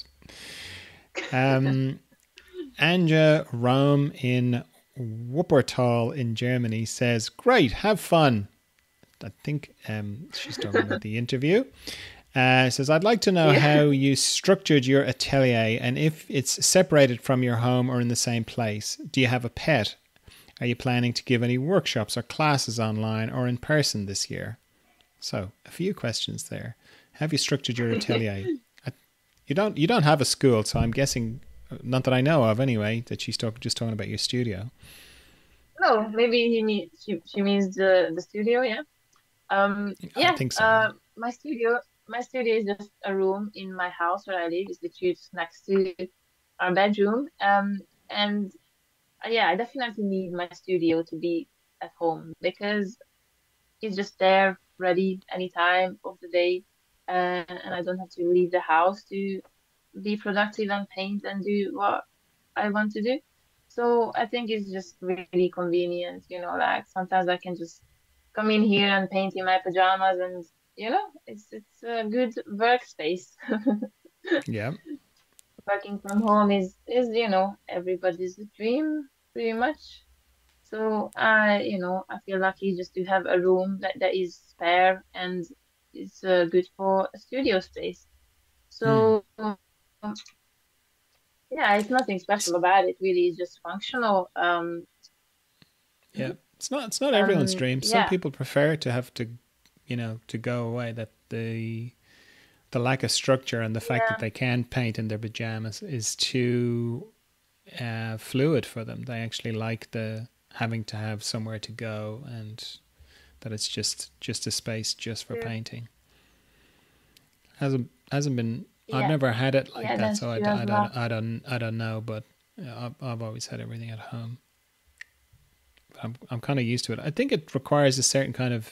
You have to Yeah, be a certain kind of person to be able to do it. yeah. I mean, sometimes it is hard, isn't it? Like sometimes you have to really have that kind of focus and determination to just make yourself paint or do something where you're really not in the mood. Like I'm not always in the mood to paint, or sometimes I have other things to do, obviously. Um, but yeah, sometimes the painting, sometimes it's not going so well. Like I'm not feeling like, oh, painting gonna be great today. Sometimes I feel like it's gonna be a struggle. Probably I'm gonna have a really shitty painting day, but I'm gonna try anyway. And sometimes it is just a shitty painting day, but sometimes I can turn it around and I actually can, bring in some good, positive thoughts or something, and then can make the day better. Yeah, But yeah, I think it's just about determination and just knowing that it's a workplace. Um, so yeah, yeah. yeah. Oh, Very and the good. other question is if we have a pet, right? Yep. So yeah, we actually had three dogs while we were in Wales, and then we kind of had to move back to London, and we have now one doggy because we had to rehome the other two, unfortunately, which is very sad. So I don't want to talk about it too much. Mm-hmm. They are in a very happy family, happy family environment. So it's super nice. We get updates of them and stuff. But yeah, so we don't have much space for all them and time as well. They high energy dogs. So yeah, but we have still one dog and she's amazing. And yeah, do you have a pet, John? Yeah, I have two Scottish Terriers and a cat. Oh, nice. Do they get on? Yeah, they've kind of grown up together. So the cat thinks it's a dog, and the dogs think the cat is an annoying dog. I don't think the cat knows Yeah. it's a cat, really.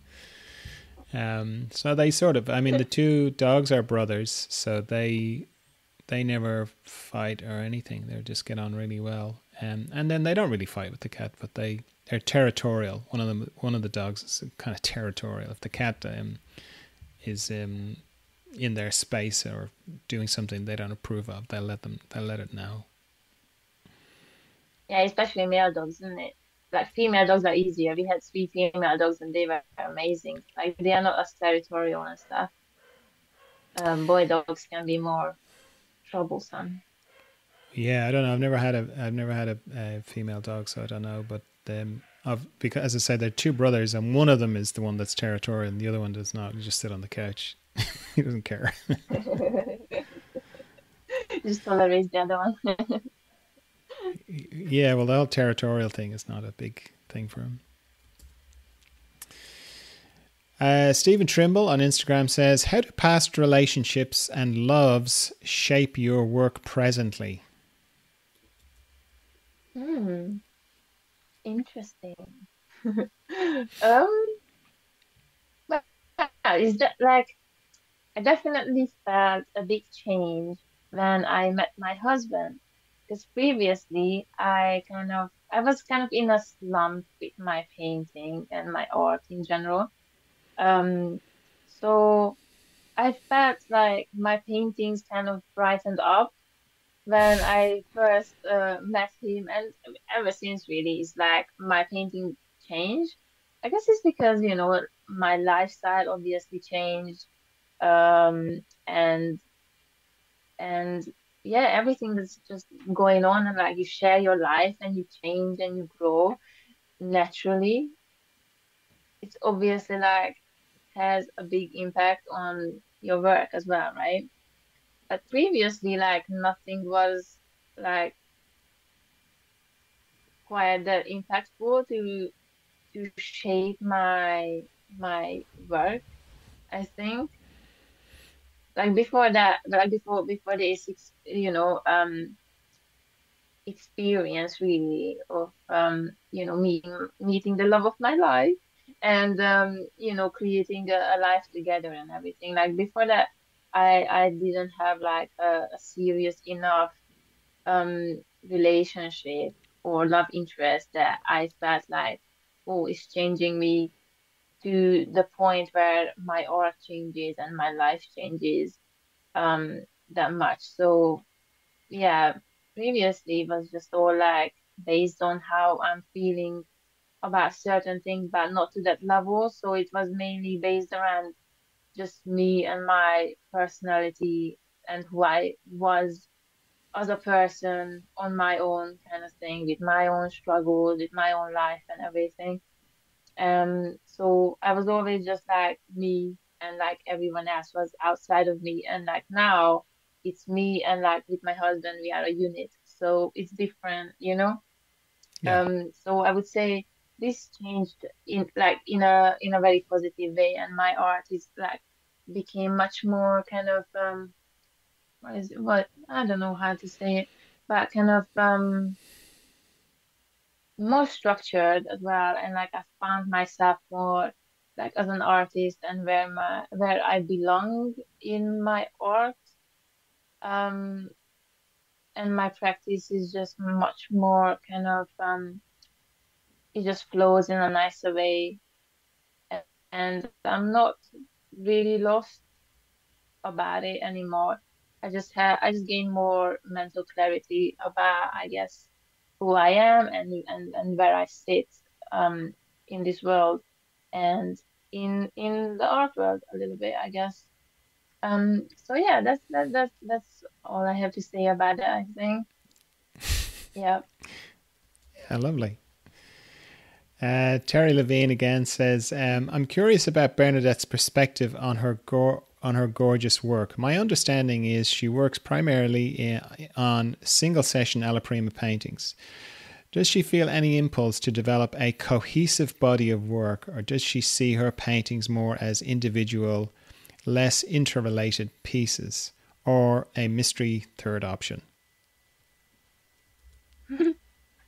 Um, well, I think I think my work is like cohesive in a sense that my subject and my colors, and my style of painting really, it's always kind of like the same, and like it's all around the same kind of ideas of, little moments of life and little snippets in time that you just stop and stare and you appreciate.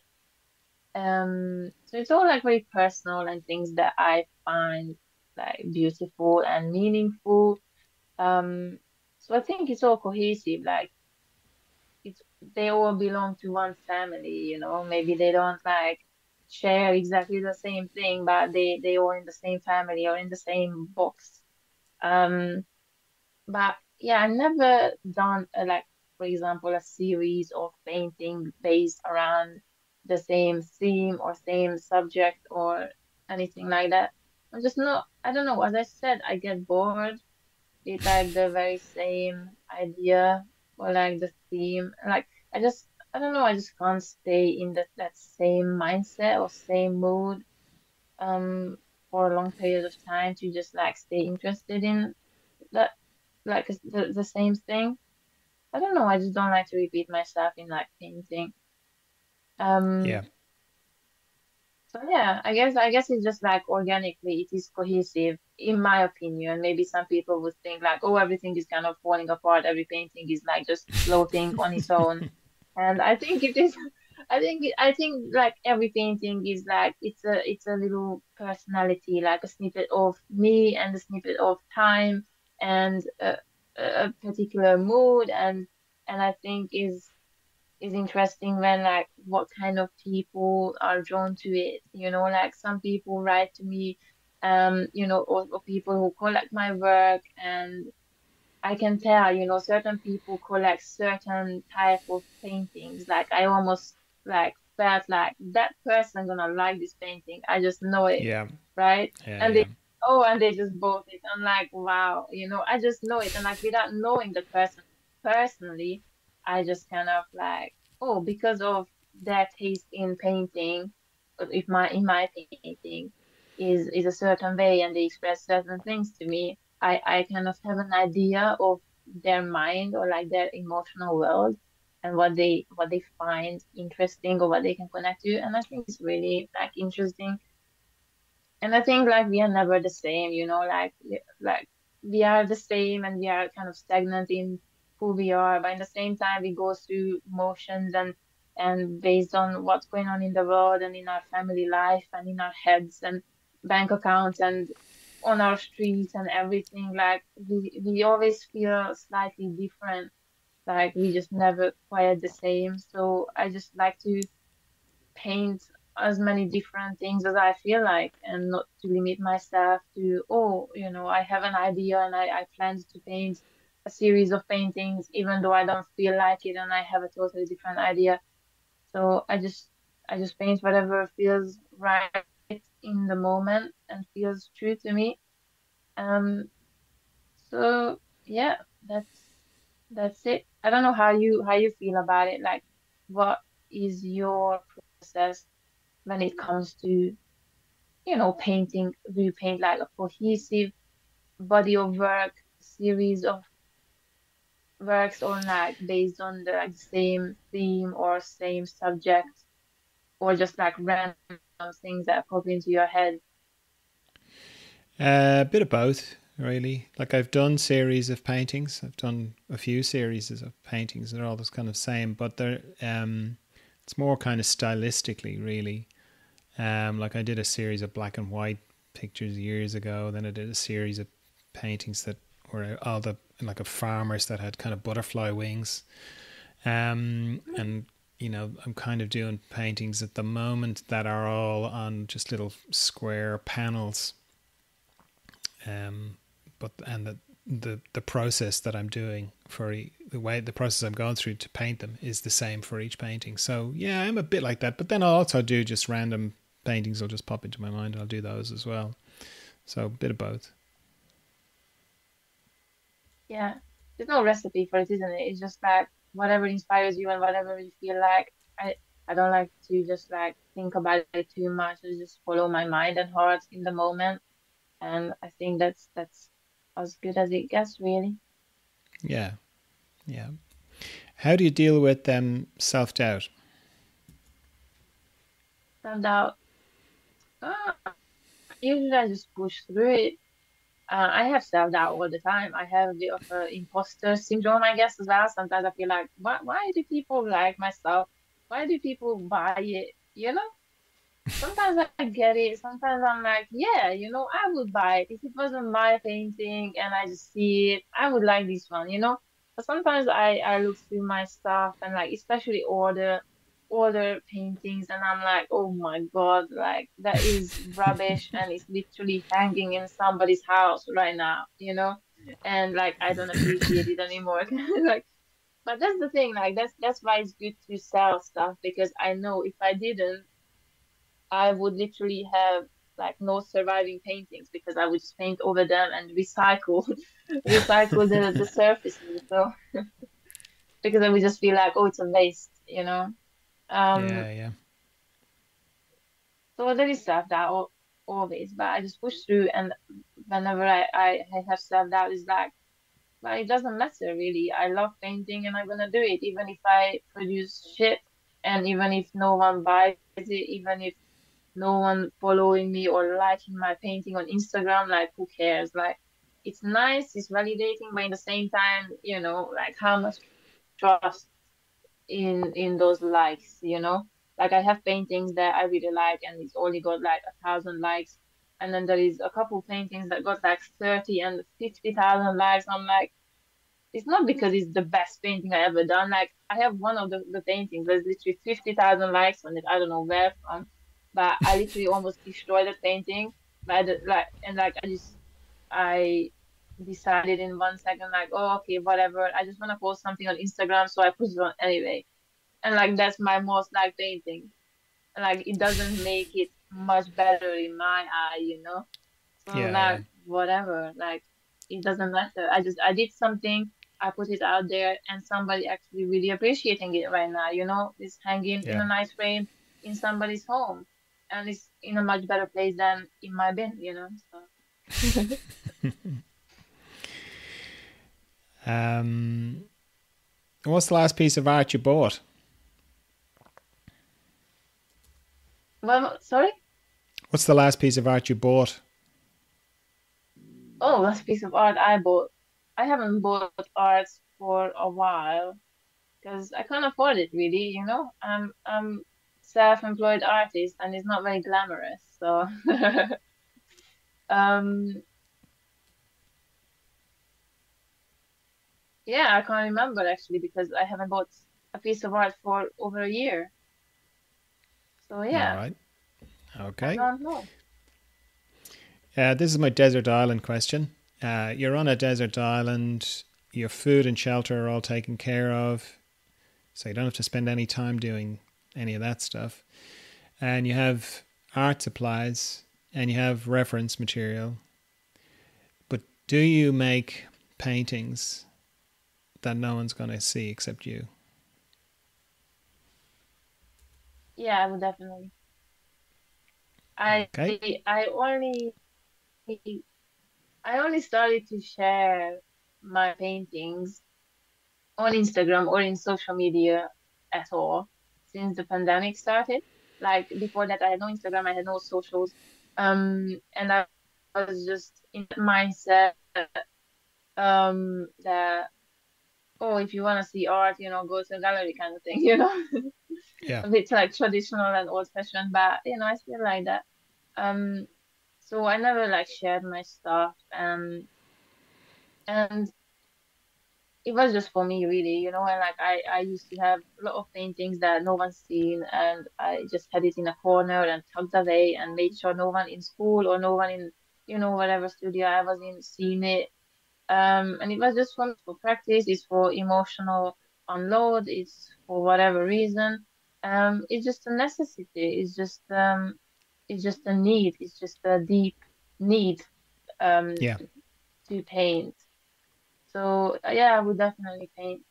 And it probably would be like less stressful because no one would see it. Do you think they would be similar, or do you think you'd paint different things?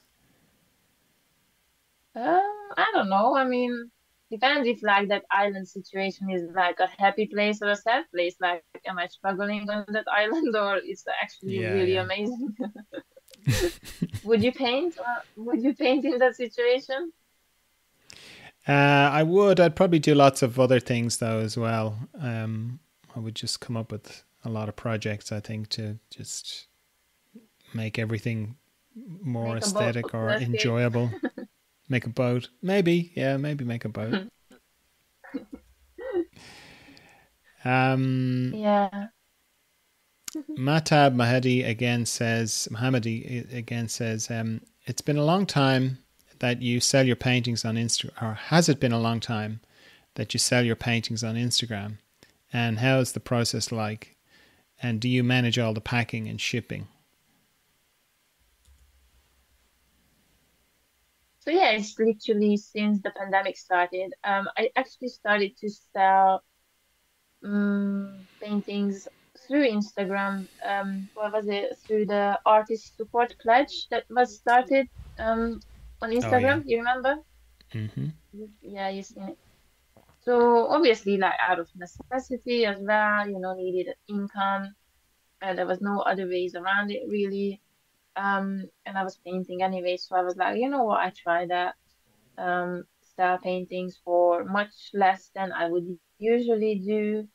And it was good. It was satisfying. It was like an easy kind of, it's an easy income, isn't it? Like I have fun, I paint for a few hours and I sell. Um, so yeah, that's how I started. And then yeah, I'm just keep going ever since. And the process is I paint something and usually just after I finish or the next day or something, I post it and then I post it in my shop. I have a big cartel shop to make things simpler. Um, so yeah, and I just put my new painting there as well, and then someone, whoever can buy it really simply through the website. And yes, after that, like in a few days, I post it. Usually, I just use the cheapest tracked um option, so people don't have to pay loads of money for shipping. Yeah. Because who likes that, right? So I just use Royal Mail usually, a postal service, and whenever it goes to your country, it becomes your postal service, and then yeah, that's it. And like out of the hundreds of paintings I sent out, I only lost once. I only lost a package once. In Germany, it was during the pandemic, so it was understandable. But it's quite good.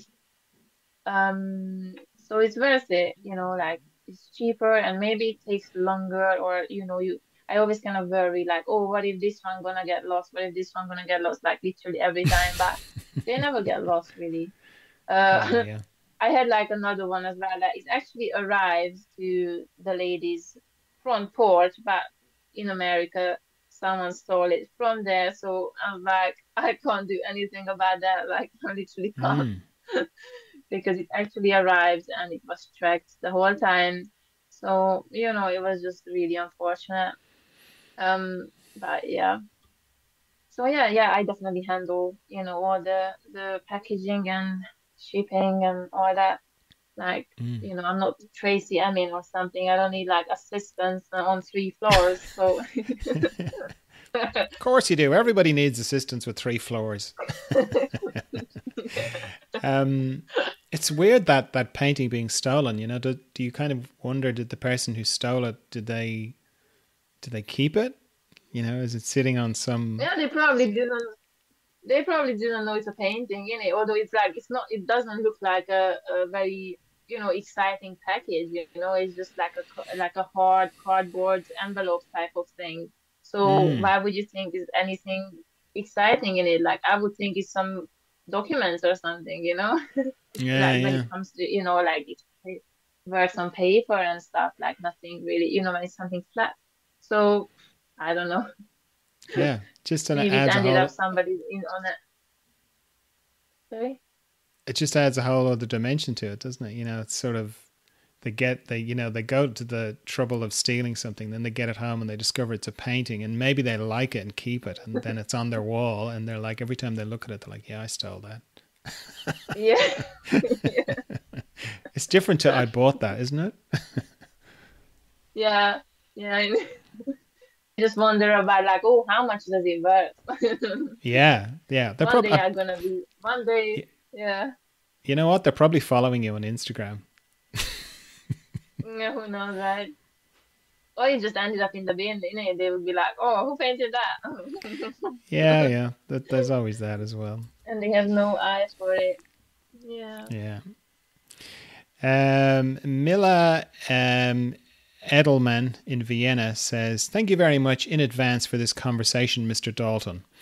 My question is, how does Bernadette ship her works, and what are her tips for safely shipping oil works on paper?" Yeah, she's got another question, but let's do that one first. Oh yeah, I mean that's quite simple. I mean it's the simplest really when it's on paper. Um, it dries quite quickly as well on paper, and I usually just put it in a what is it? Like it's in a like a plastic sheet or whatever it is that you usually put art print in or something. So it's like Mm. it doesn't stick to it. It's that sort of plastic that, hopefully doesn't stick to it. I had a couple of like times when the plastic stuck to it. It was obviously like during the shipping process, it was like really cramped up, like under many packages or something. Yeah, It's yeah. quite funny. Um, but yeah, usually I just put it in like on in some plastic sheets, and then um in between two like gray boards, and then in another um cardboard envelope. And then usually it's fine, like no one can bend it or break it or anything.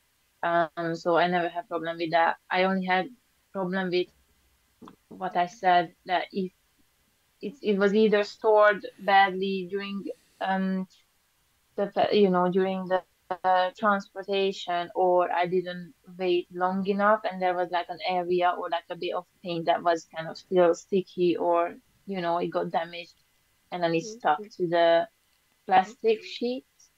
Yes. But other than that, like it's pretty simple. Yeah, I just buy my packaged materials online. Usually I go for something that's recycled already.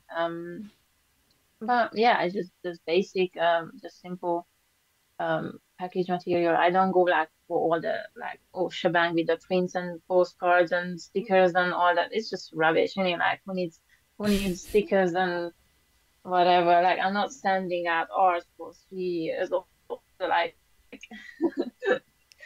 I don't want to spend money on rubbish, and then it's just, yeah. Very good.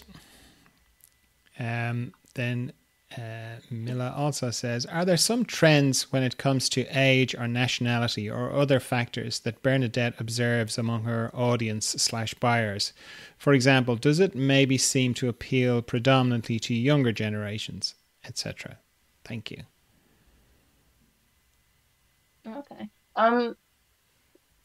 It might appeal to younger generations, but who buys it, I wouldn't say older generation. It's like middle age, or someone probably who owns a house and care enough of the decor to spend money on it, I guess. Um, I noticed like I sometimes I check, where I'm shipping to, and when the address looks funny or something, I Google where it is, just to make sure, if I have to ask for the right address or it's the right one. And then, I see sometimes like, it's a massive house or like a farm with like massive land or something. And like, it's just really interesting to see like actually on Google Maps where my painting is going, being all nosy and stuff. But Oh, you do the street um, view on it. Yeah, sometimes I do. It's just Wow. really Okay. interesting. It's just so interesting. It's like, oh, where am I painting? It's super interesting. Um, so oh, my is it my earbuds gonna die? I don't know. But anyway, so what was the question?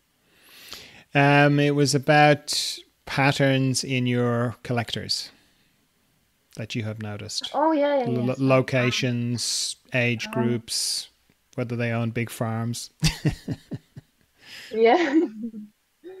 So it's a real mixture because I had many um artists, for example, who are inspired by my work, and or they saved up for a painting, or there is collectors who buy many of my paintings, and they obviously, they from middle class, or they have good jobs, or retired, and they are just happy sitting on money or something.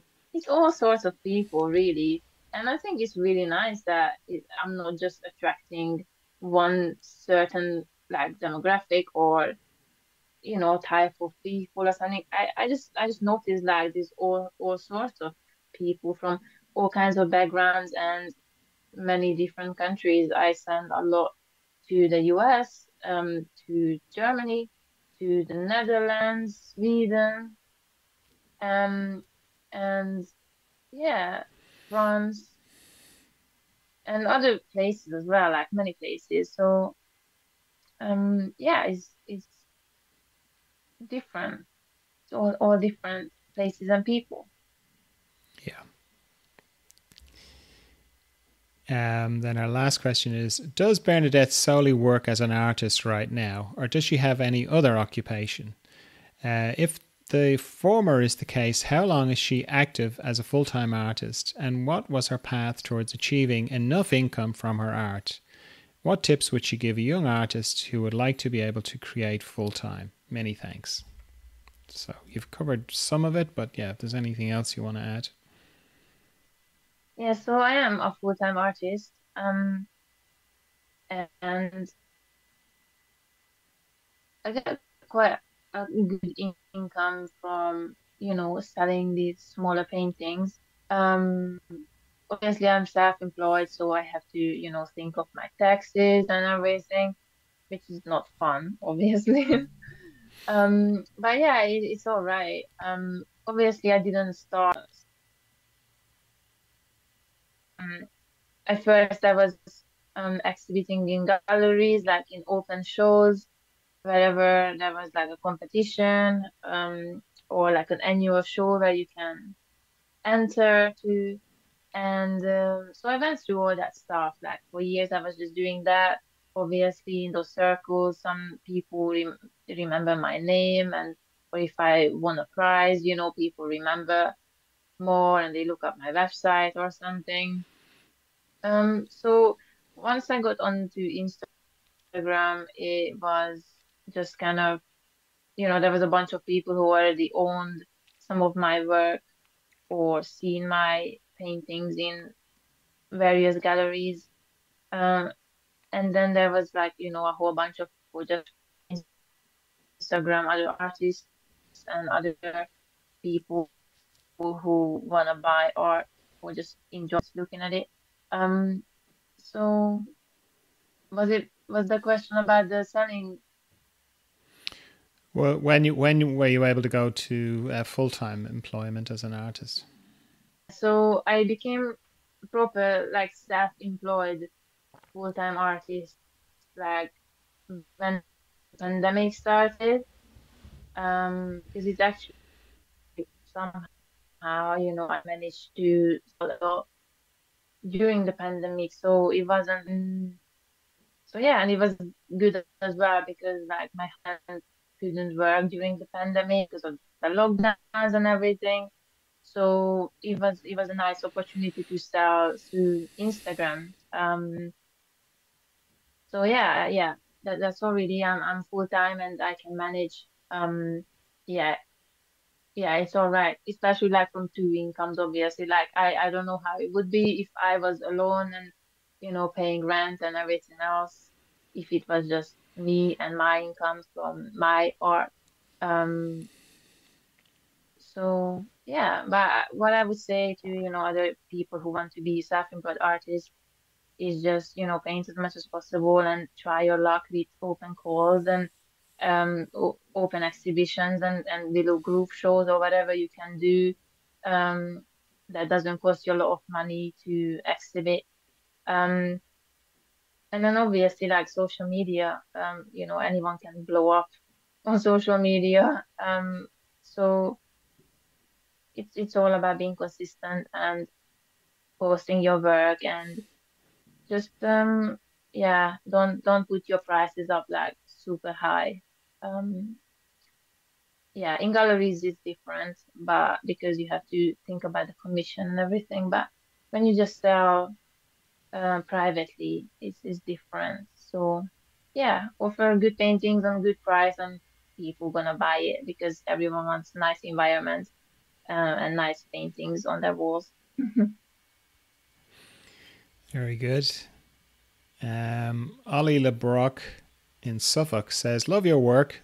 Talking about you there again.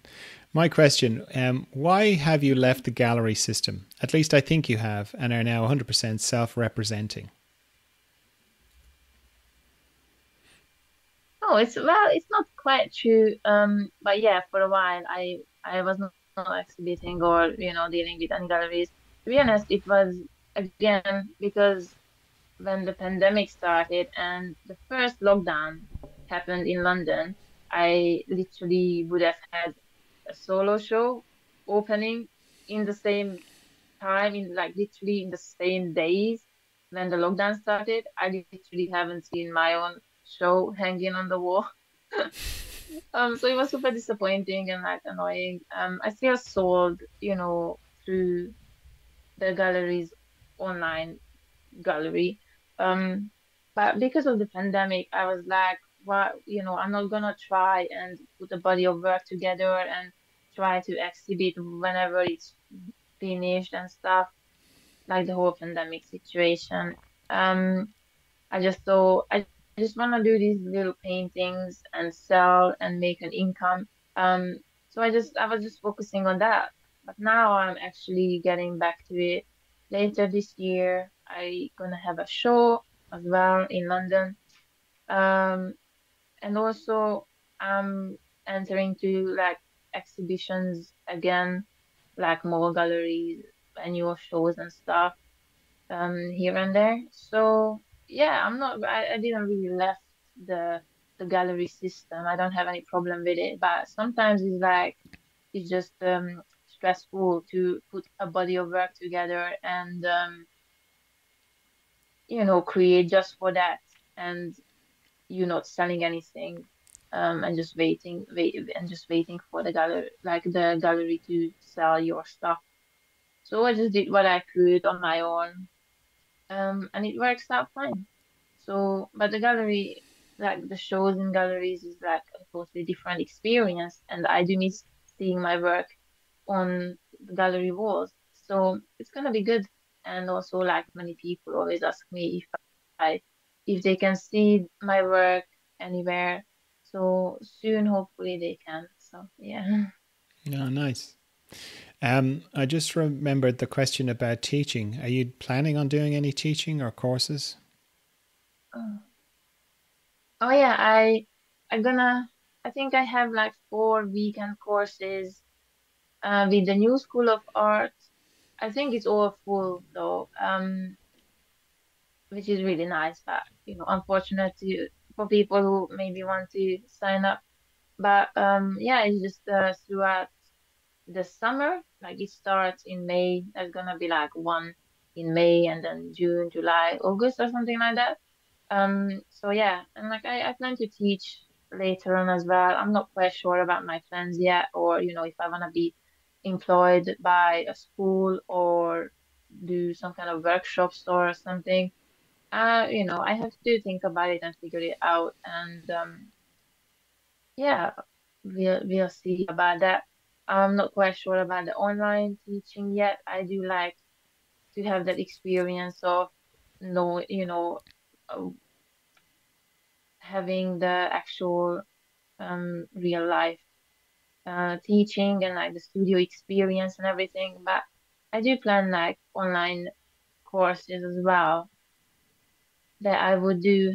Um, but that's just later down the line, really. It's not something occupying my mind right now. Yep. All right. So, what sort of price range are your paintings selling for at the moment? Well, usually, like depending on these smaller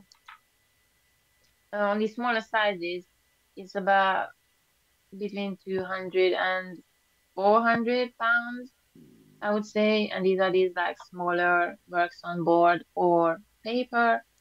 Um, and yeah, mostly they are quite quick paintings like alla prima or, over the period of 2 days it was painted. And yeah, that's their price, like unframed when I sell it privately. Obviously in a gallery, if it's framed and obviously they have their own cut from the price would change and be higher because that's just the way it is.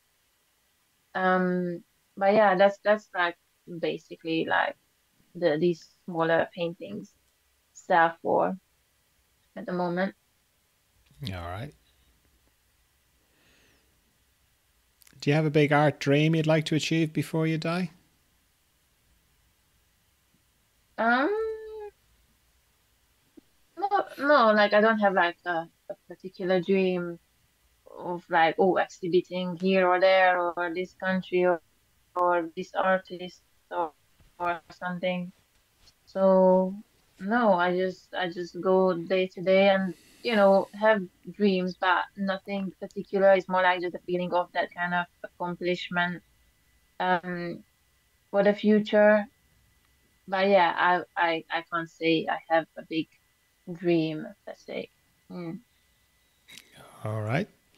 This is my last question. I ask this to everyone who comes on the podcast. If there's one thing you could pass on to future generations, what would it be? Future generation artists, painters. Doesn't have can be doesn't have to be artists. Mm, what would it be? Um,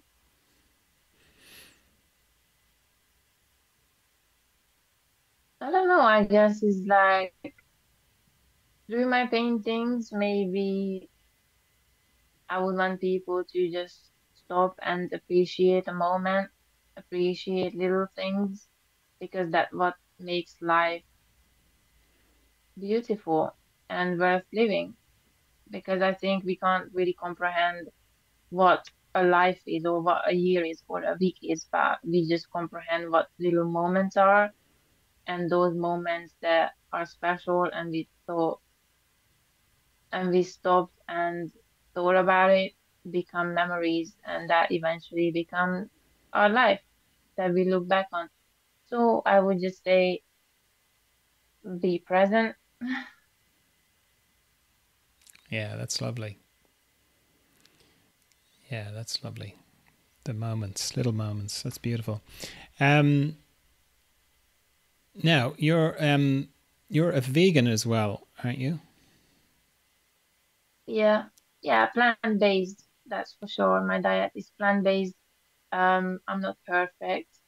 Um, but yeah, I eat a plant-based diet for sure, and I try to reduce any other things that is like animal product based or like in clothing or other like art materials even or stuff like that. But sometimes it happens and like certain things have like shallot in it or like I think some of the papers are has glue in it that's not fully vegan. I'm not so like oh perfectionist about it. I'm not crazy. It's mainly about what I take into my body. I never like make mistakes about that. I never eat any animal products. So I definitely look after that. But yeah, yeah. So I definitely say I'm plant-based. That's for sure. But I still like buy meat for my dog and stuff like every now and then. Like so I can't Hmm. say I'm vegan and I never ever contribute to that sort of stuff because I don't think it's possible. I step on ants, unfortunately. So, Yeah. So it's from the compassion point of view rather than the health point of view. it's both. It's both. It's definitely like, oh, the health thing is big for me because, yeah, I have like a fear of being ill and going to the doctors and stuff like that. So it's a big deal for me to be vegan and like make sense of that whole thing and like look at it from the scientific perspective and look at studies and everything. But yeah, it's definitely like the perspective of like, oh, looking at the animals and like suffering and all that, like it's horrible. So many documentaries like made me cry, and when you just realize like you have a blind eye and suddenly you see kind of thing, and it's just it's quite life changing. And yeah, I just try to do as little harm as possible, I guess. And it feels good and it does good, so why not try, right? Yeah. Yeah. Yeah. Very good. Yeah. I mean, there's a kind of a joke, how do you know someone's a vegan? It's like, well, they'll tell you within the first four sentences, So I knew you're a Yeah. vegan. I'm a I vegan as didn't. I well. didn't. You asked me. Is it? And you didn't mention it the whole way through. So I thought, okay, I'll ask you about it. Yeah, you didn't either. So No, I don't mention it unless it comes up, and it doesn't come up yeah, because why would it? But yeah, it's only if I'm going somewhere or if I'm somewhere and somebody offers me something. That's the only reason. And even then, it's not like I'd say no, I'm not going to yeah, eat that because I'm a vegan. I just go no, thanks, I don't. I prefer yeah, not to. yeah. I just always make it kind of like a basic thing, like, oh, that's my choice, but I'm not gonna like preach to anyone or anything like that. It's their choice. It's the knowledge is out there. You choose like what to believe in and stuff. I think it's fine. Yeah, yeah. Yeah, whatever you choose is fine. How long have you been doing that? About 7 years, I think, or even more. Yeah. I think even 8 years. I think. I think it's coming up. How about you? Um, I think it's longer. I think it's 10. I mean, I was a vegetarian for a long time. Mm. I think it's 2013. So yeah, that's 10 years now Wow, nice. that I've been And before you fully were vegetarian. plant based. Well, no, I was vegetarian from the age of about 20 till the age of about 30. No, Oh, okay. 35 ish, and then I wasn't. I was eating everything for till Mhm. about until 2013, I think. Yeah, Oh, okay. yeah, That's yeah, yeah. interesting. You tried everything. Yeah, yeah. My wife was a big meat eater, and she was the one actually who said, "Okay, I think we're going to go vegan."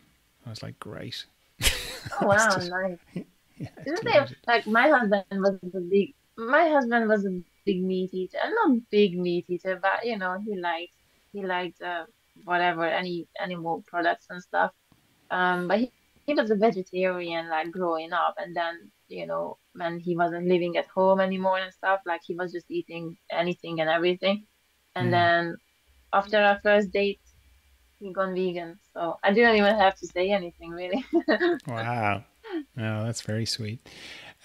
Did you Yeah, notice when you yeah. went vegan that you became very soft in a I mean in a good way, like because, as I say, I was a vegetarian for a long time, and I didn't have that kind of softness. But once I went fully plant based, and I'm not a big animal person. Like, you know, why some people have a real affinity with animals. I don't really, you know, like Yeah. having the dogs has been a real kind of slow education for me. But you know, like some people are great in their gardens. They've got green thumb, or some people are great in the kitchen. They've got kitchen thumb, you know. And some people have just got a thing with animals. They just really connect with them. I didn't have that, you know, but I noticed when I went fully plant-based that I just developed this real softness towards everything, particularly animals, but just in general. Did you have that as well? I think I did. Especially at the beginning, like now it just became, I guess, like, I don't know, a new way of like being or thinking about like other Hmm. creatures and like the planet and stuff.